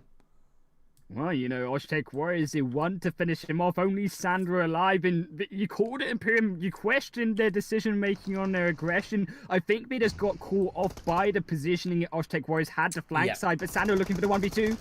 Oh, he's going to find one, but he's not going to be able to find the other. The runaround coming through. Never alone makes a huge mistake. And now Rashid is on his own. He's on a sliver of health. He's inside the blues. He's inside the smoke, should I say. He's behind a rock. He's got very little time on his side. All the while, UDR Killers do have one player left standing. Sandro got knocked down. Nacho is on his own. Can he make a tortilla chip in this fight? Or will he be chipped away by Rashid? Confirm the kill. Create the space. Will Rashid be able to get the revive onto his teammate captain? Well, Rashid might look for a grenade, potentially, with them now stacked up against each other. You know, good vision did come out from their teammate there just before we got finished off, but it doesn't look like that will be happening. Unfortunately, a smoke instead. But also keep in mind, around the rest of this, you know, you see Alliance falling down as well, and the north side is not just down here in the south. Elite now moving in behind them. Yeah, Rocky Elite looking possibly third party onto Oshtek Warriors. Of course, the benefit is that UDR Killers did get the revive onto Sandro, so it is, of course, 2 members left for their side. They have split up, trying to find different angles. The side of Iraqi Lee have all 3 members close to each other. They did take a little bit of blue zone tick damage. They will take a little bit more in this phase 4 as it's going to hit the edge of where they currently are. They haven't quite made it into the circle. Nacho has to be careful not to overextend on this low ground of this little hill. He's going to have to use that blue zone to his advantage. Looking to drink up an energy drink, of course, repositioning all along the way. He's further away from his teammate Sandro. Sandro's, of course, looking to do what he can to take out Rashid of Oshtek Warriors so they can focus solely on Iraqi Elite. Honestly, I think this is 10,000 million IQ from Elite right now moving into this fight. Only Nacho and Sandro really alive to really empower themselves against this squad. You know, you've also got Rashid potentially once smokes finish off. ImPERium, he could find a flank, but can't move because UDR currently sandwiching him, will fall down. That'll be Oshtek Warriors out of the game, and now Elite, they might move in because of this kill. Yeah, Nacho was given so much space by Iraqi Elite to actually move back over to his teammate Sandro, so that's what helped to get the extra pressure onto the side of Oshtek Warriors, and they do indeed go down. The vehicle being blown up by Ragnar of Iraqi Elite puts Nacho down to a sliver of health. Molotov also being thrown at Mori. He's going to get spot out. 3 fire shots coming through behind his rock. He's going to look to crouch on down to run in and gun it from Iraqi Elite. But Sandro with the beautiful grenade to knock down Amori. When the moon hits your eyes like a big pizza pie, that's Amori. But then Nacho is going to get dropped down. Sandro's on his own, looking to cook up another grenade inside the smoke. From Ragnar goes down. Is he going to be able to find a drop shot? But with the nice grenade kill and then the final killer blow, Sandro of UDR Killers lives to fight another day. How did UDR survive that? 2 teams versus just one a moment, just one player alive. They managed to revive their second. He managed to take it to them. Iraqi Elite stomped on the blue zone as Sandro moves in. But this zone, all meanwhile, has moved into the center. Labindita Hill right now. It could be a question of, you know, the low ground versus the high ground. We talked about it. Do you go down into the plain? Do you go down into the town? ImPERium now, or do you wait on the edge? I definitely think you're kind of better off playing around on towards the center of this La Bandita area, but of course getting there is going to be tough if you're on the north side because there are a number of teams around you. When you look at the side of Codex, they only have 1 player left standing. You have the Alliance looking on one side, and you have Polar Ace on the other. Of course, Jody is knocked down. They're trying to play on the edge of this high ground, trying to hover between the top of it and the lower parts so they don't get picked off. Godsent do still have not 2 players, but 1 player up realistically because Reeves is knocked down to his knees. Rokas is further away from the circle. He does get a nice clean knockdown on the Discrum. Time is ticking before he can get a clean execution of a first aid off as Headache of the Alliance is doing what he can to try and keep the pressure onto a number of teams. He's using the high ground to advantage to try and get those shots off onto Rokas. It's going to come down to this 1v1, the clean trade-off. Of course, Rokas is chunked down on health. Look at the positioning as well. You see from Nike said, look at where this zone is centered around onto the top of that hill in the middle there. You know, even with those kills being finished off for Alliance, both Alliance, Polar Ace, and also the side of UDR, they need to make it into the center here. You see Polar Ace making that move as they distracted Nike by UDR Sandro.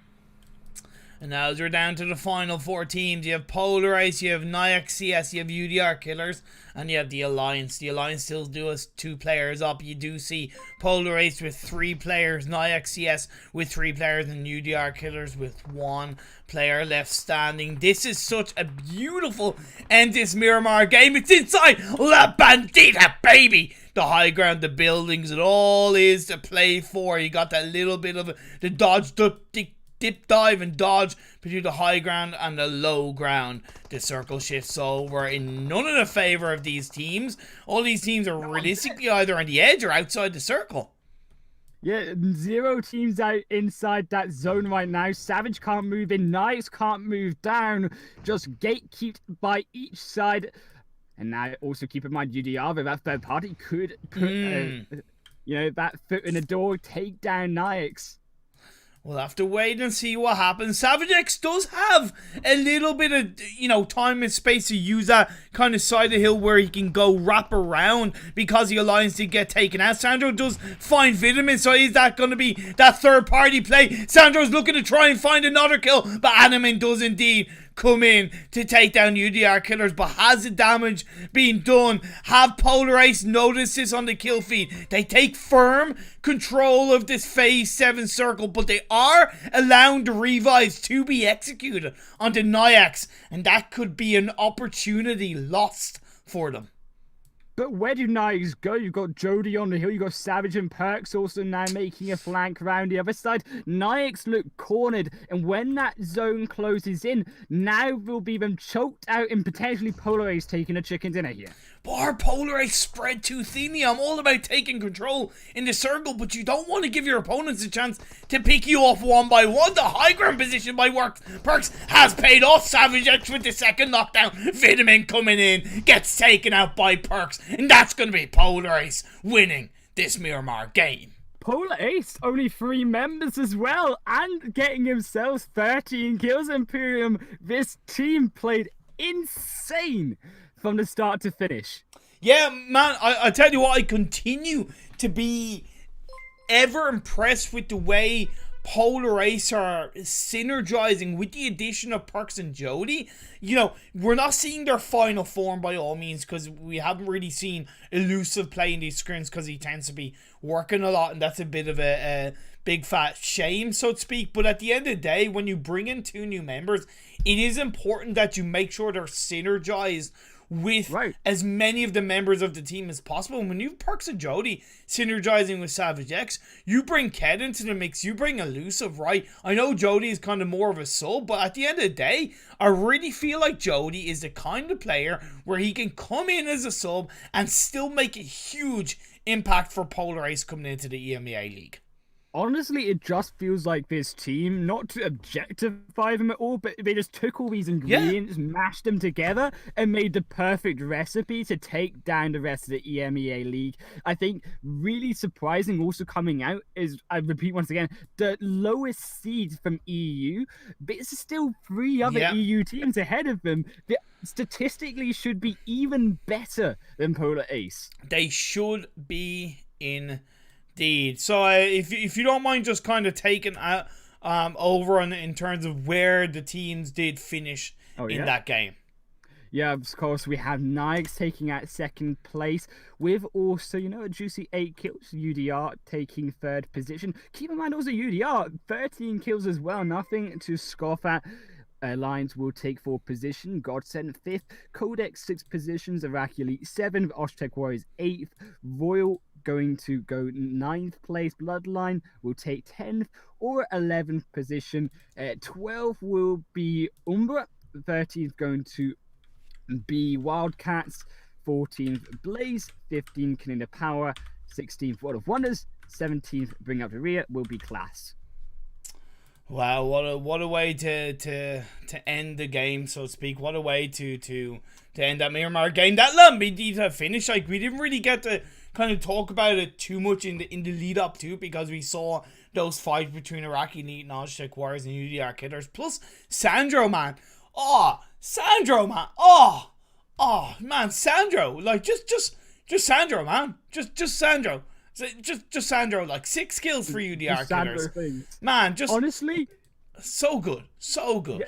Honestly, Sandro was the exact reason I think that Polar Ace won that game. Yeah. Nikes potentially had the advantage in terms of positioning on that phase 7 zone, but because they didn't take down Sandro, they left him too long, they got punished for it, and Polar Ace were able to clean up that chicken dinner.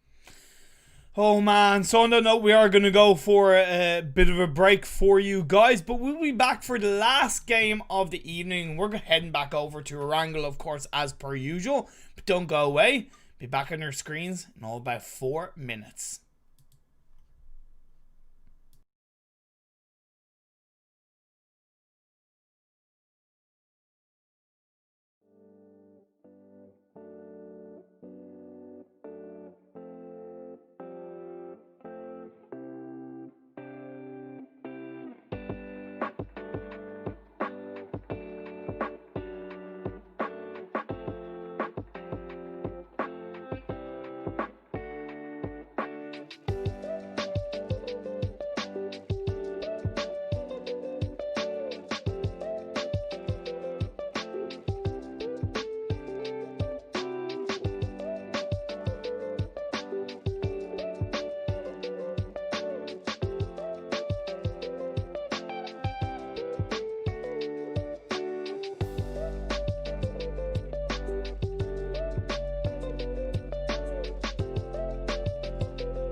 What is up, everybody, boys and girls, ladies and gentlemen? Thank you very much for tuning in to these Pro EU EMEA scrims brought to you myself. ImPERium, we did have Maxman earlier on, but he left because he was just tired. And of course, I have HighlandWolf with me for the last game of the day, heading on over to Erangel.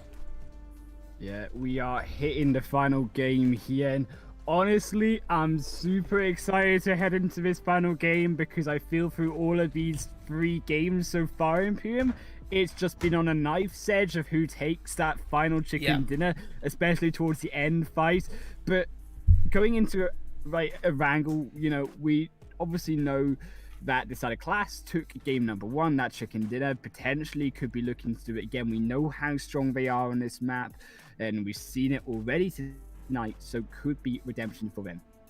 Yeah, exactly. But of course, compared to game 1, where we didn't have Kanina Power and Alliance, we do have those 2 teams, and you know, those are 2 teams that you can never you kind of count out, especially Kanina Power. It speaks for itself. Won the PMCO, 3rd in PMWL, won the regional finals, but did very well in the regional finals. And you know, they're a team that are just so, as a core team, are just so strong that of course they make mistakes because they're human, but just as a core team, they're so strong that it does really take something big to get the best of them. Yeah, I definitely have to just echo that about how strong they are coming out as, you know, the CIS's first seed, and also not just as a first seed, but also from the CIS region ImPERium as well. It has been just over the last 3 months super aggressive all the time in these games. And I think they are, honestly, as a region, really turning heads and really changing the way that the rest of these regions are playing, because you definitely see it through these scrims. Just the single fights or potentially end game fights are a lot more aggressive than what we've previously seen in past scrims. And here's the thing, like, you know, one thing that I do believe that you can, you know, agree with is that as much as we talk about how, you know, some teams in some regions might look stronger, and you know, when you're talking about speculating, might, you know, if you were to bet on any of the teams, you would bet on a few of these teams from certain regions. But at the end of the day, I'll always say that any single one of these teams can come out on top, and any single one of these teams can win the EMEA League. You know, there's going to be a lot of factors in play, but at the end of the day, if you're consistent with your results, if you do get the better a lot of teams, if your mental game is on point on the game days, you are going to prove that. We've seen it before, we'll see it again. Right, it just comes down to those small mistakes that potentially a team makes, and we saw a couple of those mistakes come out, unfortunately, from those teams, especially in Miramar there.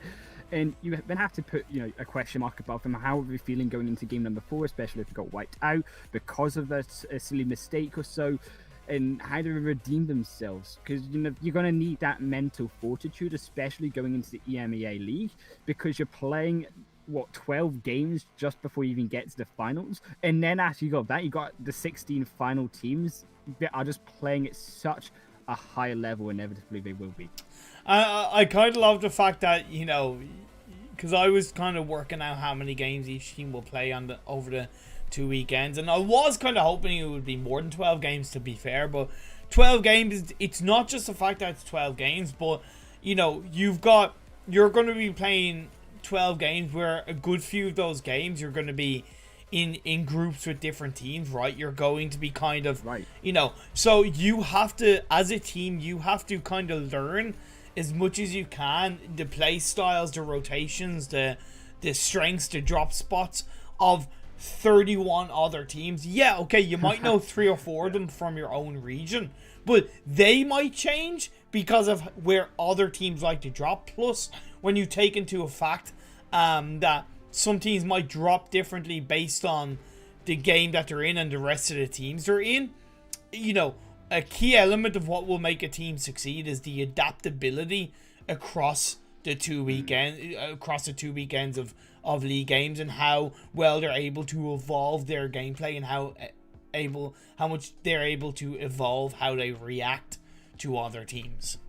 Adaptability will be the name of the game, and I think UDR are going to need it, because currently being surrounded in the C block on the South Island by KlasGame. Oh, what, are we into the game? Oh yeah, we're into the game. Oh, you no, know, just because it jammed for me. It jammed for me, so I didn't think we'd started yet. Okay, no. Well, let me just end. I'm gonna have to restart the game. My apologies about that. I did not realize that the game had already started. Yeah, I think we've got UDR down in the C block. They're looking to try take control of Class. Also on the other side, Milta, we've potentially got a fight around Royal and Kanina Power.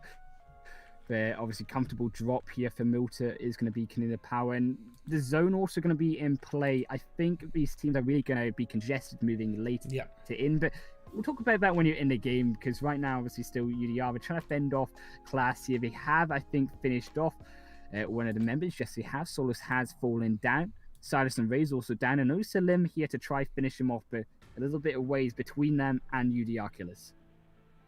I'm just kind of seeing if I can load into the game, so you can continue talking. Describe what is going on. Currently, Salim's now inside a building trying to 1v1 against Pokers, but can't quite find him. They go outside now, and Salim looks like he's trying to trade it, but now Nacho has joined him, and it's going to be a 2 versus 1 here, as they will now take control and delete away the entire side of Class. They're going to poke him down with their fists as they finish him off. Sandro there on the back fight, just really denying any disengages. So UDR, they take down the South Island, and now it will be the only them and Aura controlling out South End, with the zone heading towards the South End. But now it does look like Codex and Kanina Power. Now Codex finishing off. Sorry, not Kanina Power. Codex will take down. Let me see who that was. Polar Ace. Polar Ace there, sorry. Will be down in the school. And now also in Milton, we potentially see a fight going to finally come out between Royal and Kanina Power.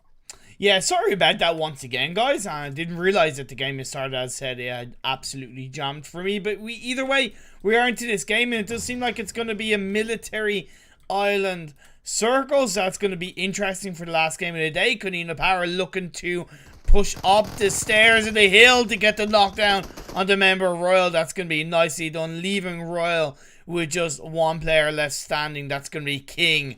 Of course, if he's going to become the king of this Erangel game, he's going to have to pull off a hell of a result. I mean, how do you even rotate realistically? How do you even get into the water if you want to go to the South Island ImPERium? Because right now it's just coming in looking like Black-White, cutting him off from an escape route, and with Axe and the rest of Kanina Power dropping in. Nike's also getting some lighting up in the kill feed there, but King, I mean, pretty ballsy though, I think, for the side of Royal Bears. They get flushed out to Kanina Power to drop in Kanina Power's mill to drop. You know, and you should know definitely that Kanina Power always drop here, and unfortunately don't stick together. They wiped out in 15th position. So talking about knowing things, if you're a team like Godsent and you know that Kanina Power like to land around the Milta area, do you opt to go for that risky eastern bridge shift into the mainland, into the military island? Do you choose to go for a coastline push or stay on the mainland? You know, how do you think Godsent should play this?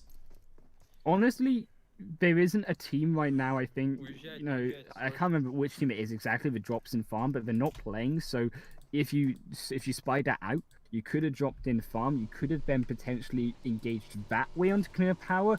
Potentially then if you rotate quickly around him down to the bridge, you can bottleneck him, especially looking the way that zone was playing out, or obviously go around the side of Pachinki, go down the west bridge while it's still in play. Obviously, we still have to note, though, ImPERium, right, that zone isn't fully on the south, it's still on the mainland, and potentially we see teams wait, maybe camp the bridge, and around the bridges, then we see that kind of kill feed really pop off there. Polar Ace, after having a very fantastically successful previous game, they are now under a lot of pressure inside the apartment area at the hands of Codex. It's just Jody that's left standing, playing on the edge of this building. Looking for it inside the window. Shots on towards Codex, doesn't connect. He jumps back down, goes inside the house. He has very little in terms of health. He does have a couple of first aids and a few bandages, but a matter of whether he can find the time to get those shots off, but it's not going to be enough.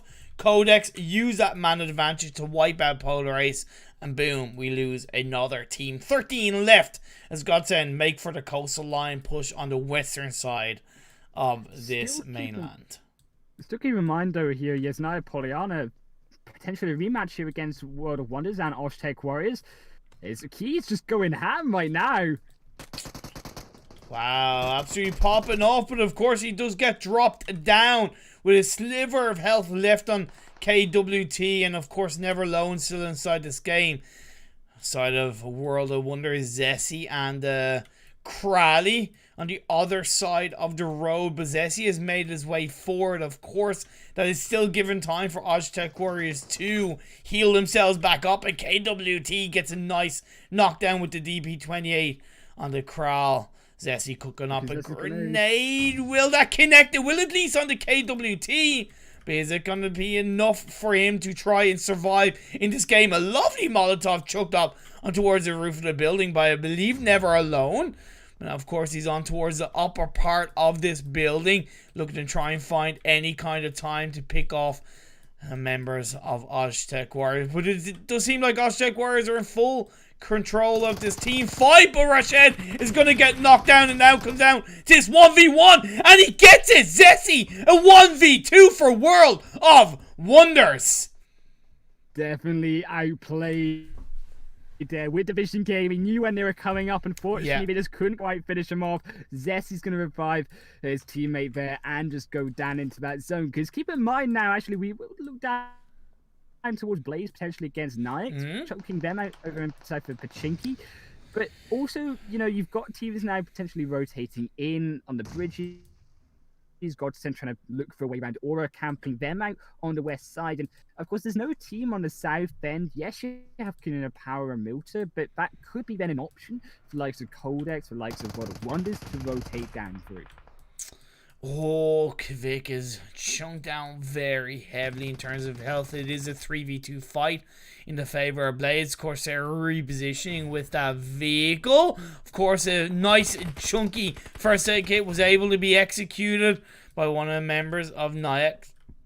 But he's back down to a sliver of health due to Blaze still being consistently aggressive on that push. A nice grenade by Costera does connect onto Kvik. His knockdown comes through. Jackie's now left on his own, but Jackie finds Tron. Costera, why are you constantly repositioned with that vehicle? You're not really doing that much. Of course, it causes him to get knocked down. However, Daphne God finds that final blow onto Nyx. I gotta say, as much as it was successful, a little bit sloppy from Blaze.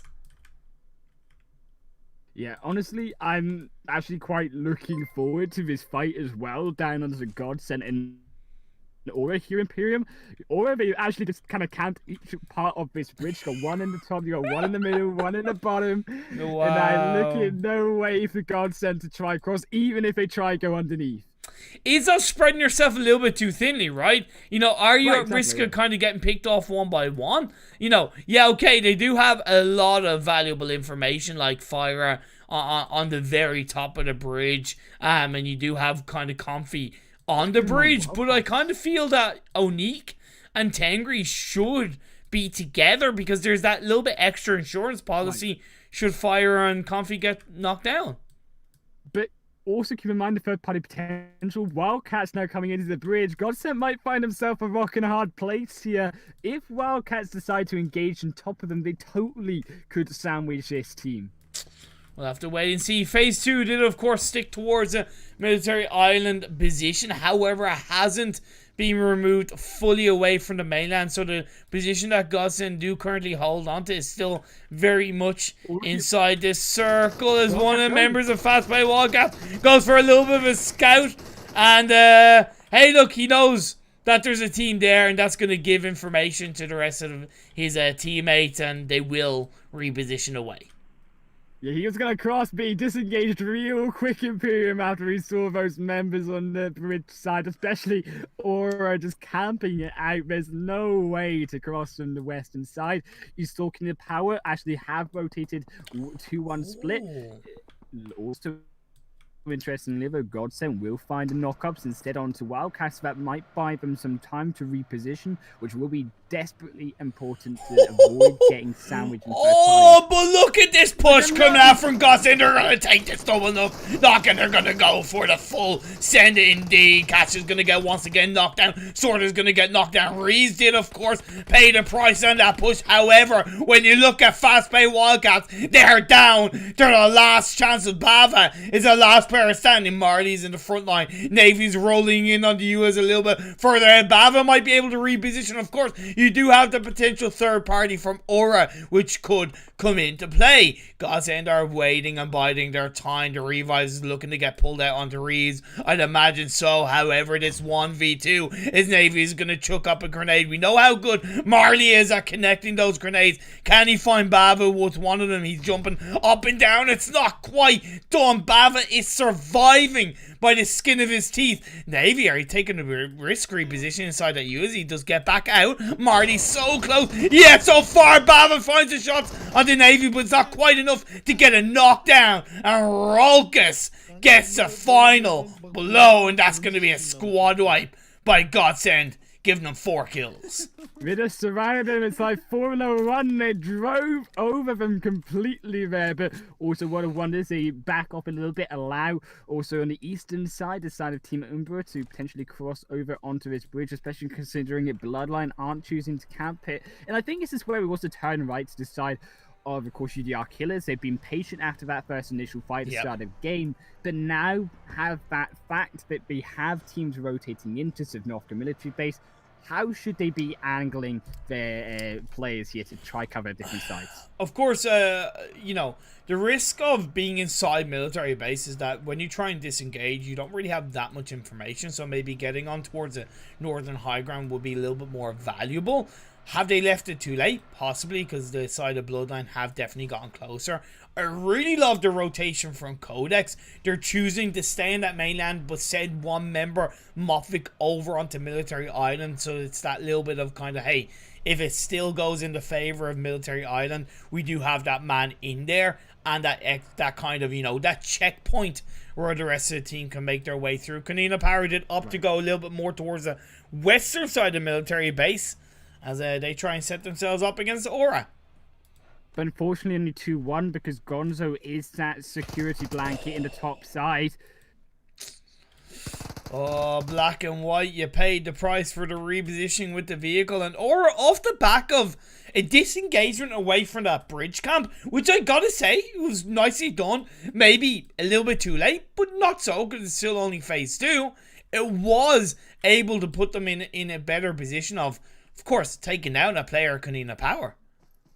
Oh, but look at Bloodline third party visit, eliminate and assassinate away AXA from the high ground there, and now finish Kanina Power down to just one member. That is the security blanket that they needed, apparently, because Gonzo's still alive. But still, it's so tricky for him to go in because he's got 2 different teams ahead of him before he can even make it to that South Island ImPERium. Blaze also behind them. But, you know, it's Codex. They're rotating in the coastline. Look at that zone as it's still splitting both angles. But the north side of the Sovnovka area. Oh my god, these circles! Oh my god!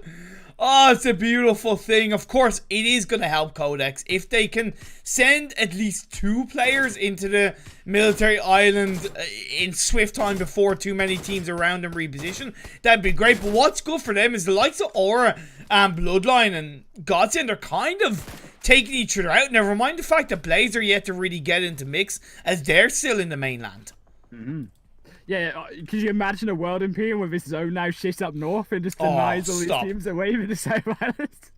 Man. That's too disgusting. That's illegal zones. And then Blaze seem to be going for that coastline position where they might be able to take down Fortunic and Weight of Codex. And you know what? That's kind of okay. It's not ideal for Codex if that does happen, but it is a risk of them going for that 2-2 split between the mainland and the military island. WoW did go for a boat rotation from the mainland and have made their way across in towards the military island. Gonzo, who's the last player for Kunina Power, he's really in a risky position because he's surrounded by Godsent and Aura overall. And two of the Blaze members getting pretty damn close to the two members of Codex. I think it's great that World of Wonders here. They've been patient. They've got a positioning inside the zone. But I was going to actually praise this side of Bloodline there for their positioning on the high ground against all of these teams coming into the zone.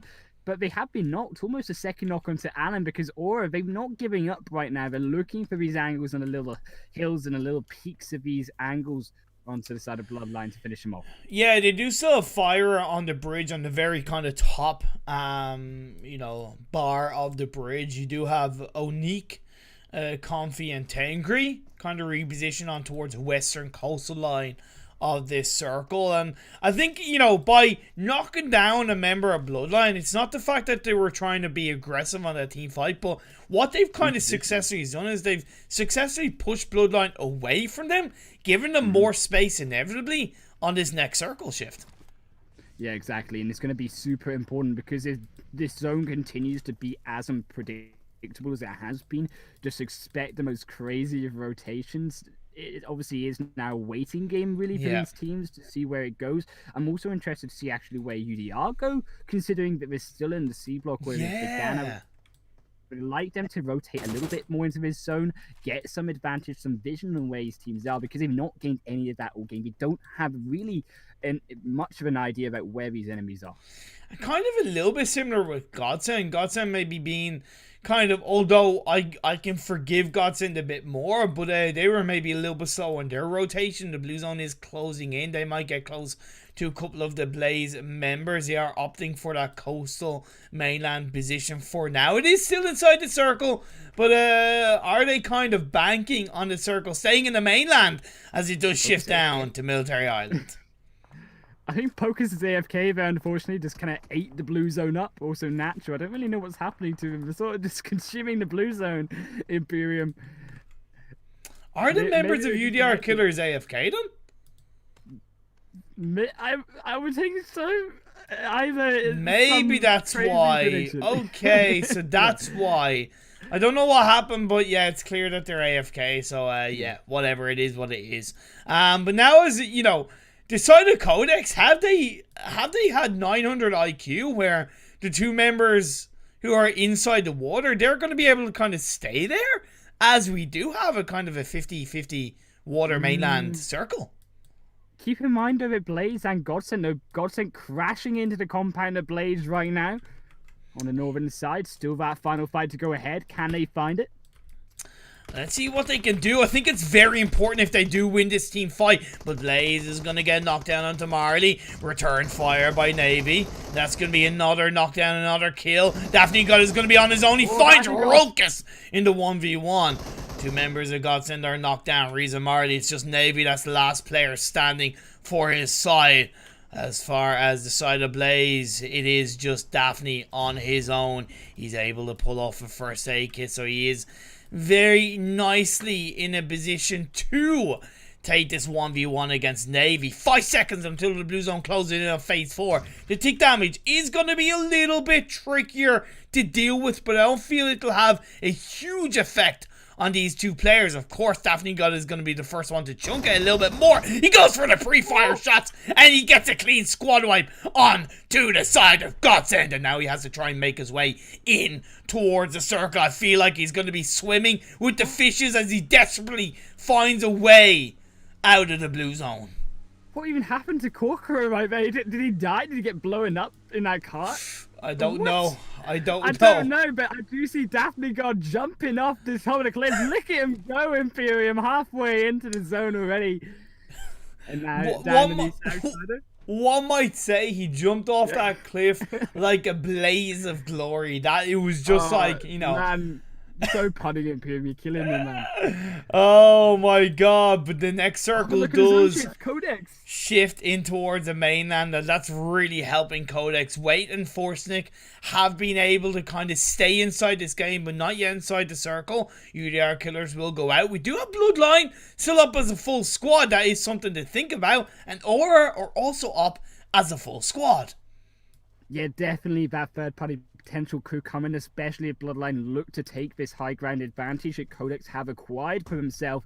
But I think this gap between Aura and Codex will be the thing that separates them. But I think, you know, the engaged potentials are coming out from Bloodline. They really need to recuperate for Trinigger and also wait, because without that four-man firepower, they're going to suffer. Yeah, and if Aura picked their timing right to get the fight onto Codex or even Bloodline, it could be a distraction and giving space for the last player of Blaze to kind of make their way through. But Conafi does knock down Kapahala all in, and Northrend going to be trying to do their best to hold on. World of Wonder also being a little bit of a third party. That's going to be member after member of Bloodline knocked down. It's just Northrend left on his own. Aura picked the right time to strike, helping the third party on this fight, as World of Wonder also doing what they can to hold on. Kapahala, he might still be in this game, but he is bleeding out furiously. That's going to be the end of him. All the while, Umbra are still inside this game as well. They have all three members left up, as they did indeed start up. We have 15 players left in this lobby, and there is a bit of space for Daphne God to come in from the water like a beautiful mermaid. But Eurofend versus Fira, if he can find that 1 versus 1 situation, then potentially the engage comes out from Bloodline once again. But look, they split themselves up. Codex deny them and punish them away for it. But unfortunately, returned in the kills now as both Lucy and Motvik go down. Oh, Daphne God comes in. He was able to get knocked down onto one of the members of Umbra, who was PRZ, but of course, he was spotted out on the coastline and he gets taken out. That's going to be the end of Blaze. 5 teams left standing. Aura is looking to take firm control of the circle. And the final shots come through Onique. Onique on the Codex. And we're down to the final 4 teams. Aura have 3 members up, along with World of Wonder, who have, I believe, 3 members up. Umbra have, as far as I know, 2. And Bloodline have 1. They've not forgotten about Eurofend, though. He's going to have to fight now. Or are they coming back for him here, MP? Indeed, Onique is kind of taking his time. I think he's more focused on World of Wonder rather than Eurofend. Of course, because with that low ground position, Northrend is prone down, so he's staying relatively safe. Onique finds Zessie. That's going to be another knock, another hungry bit of damage for Aura. I would love to see how much damage they're doing as a team inside this game. Umbra try and make their way in. They are indeed getting the revive. I thought they only had 2 members up, but indeed they do, of course, have 3, especially after the revive. Of course, the grenades are chunking out. That could spell the end of 2 of the members of Umbra. The revive's being executed. Paka does disengage away, but PRZ wasn't able to survive that. Namek onto one of the members of Aura. That is giving a little bit more time for Umbra to get the revive off onto PRZ, but Onique, he's yet to spot out Northrend. But can he, of course, put the pressure onto Umbra? Indeed he does. Paka's going to be so low in health. Fire finds Namek. That could be the end of Umbra as Paka left standing on a sliver of health. He does find Namek. He does find one of the players of Aura. And, sorry, he finds Onique. So that's going to leave Tangri and Fire with just Paka left standing. He does indeed find it. And that's going to be the end of WoW. Comes down to Northrend on his own in this 1v2. He has full health. He's prone down. He's waiting. He's outside the circle. 50 seconds till it starts blowing up. He's going to find 1 knockdown. Can he find a second kill? He doesn't. It's going to be Aura getting this last chicken dinner of the day. Oh my days. ImPERium. I'm gonna need a prescription from Eurofend to just resuscitate myself from that game. Or they take the chicken dinner on top of that with 7, 8, 9, 10 kills as well. I'm gonna show this on camera real quick before I pan back over, but look at this. You won't see it, but I have a packet in Eurofend in my bag. So that's for you, Bloodline.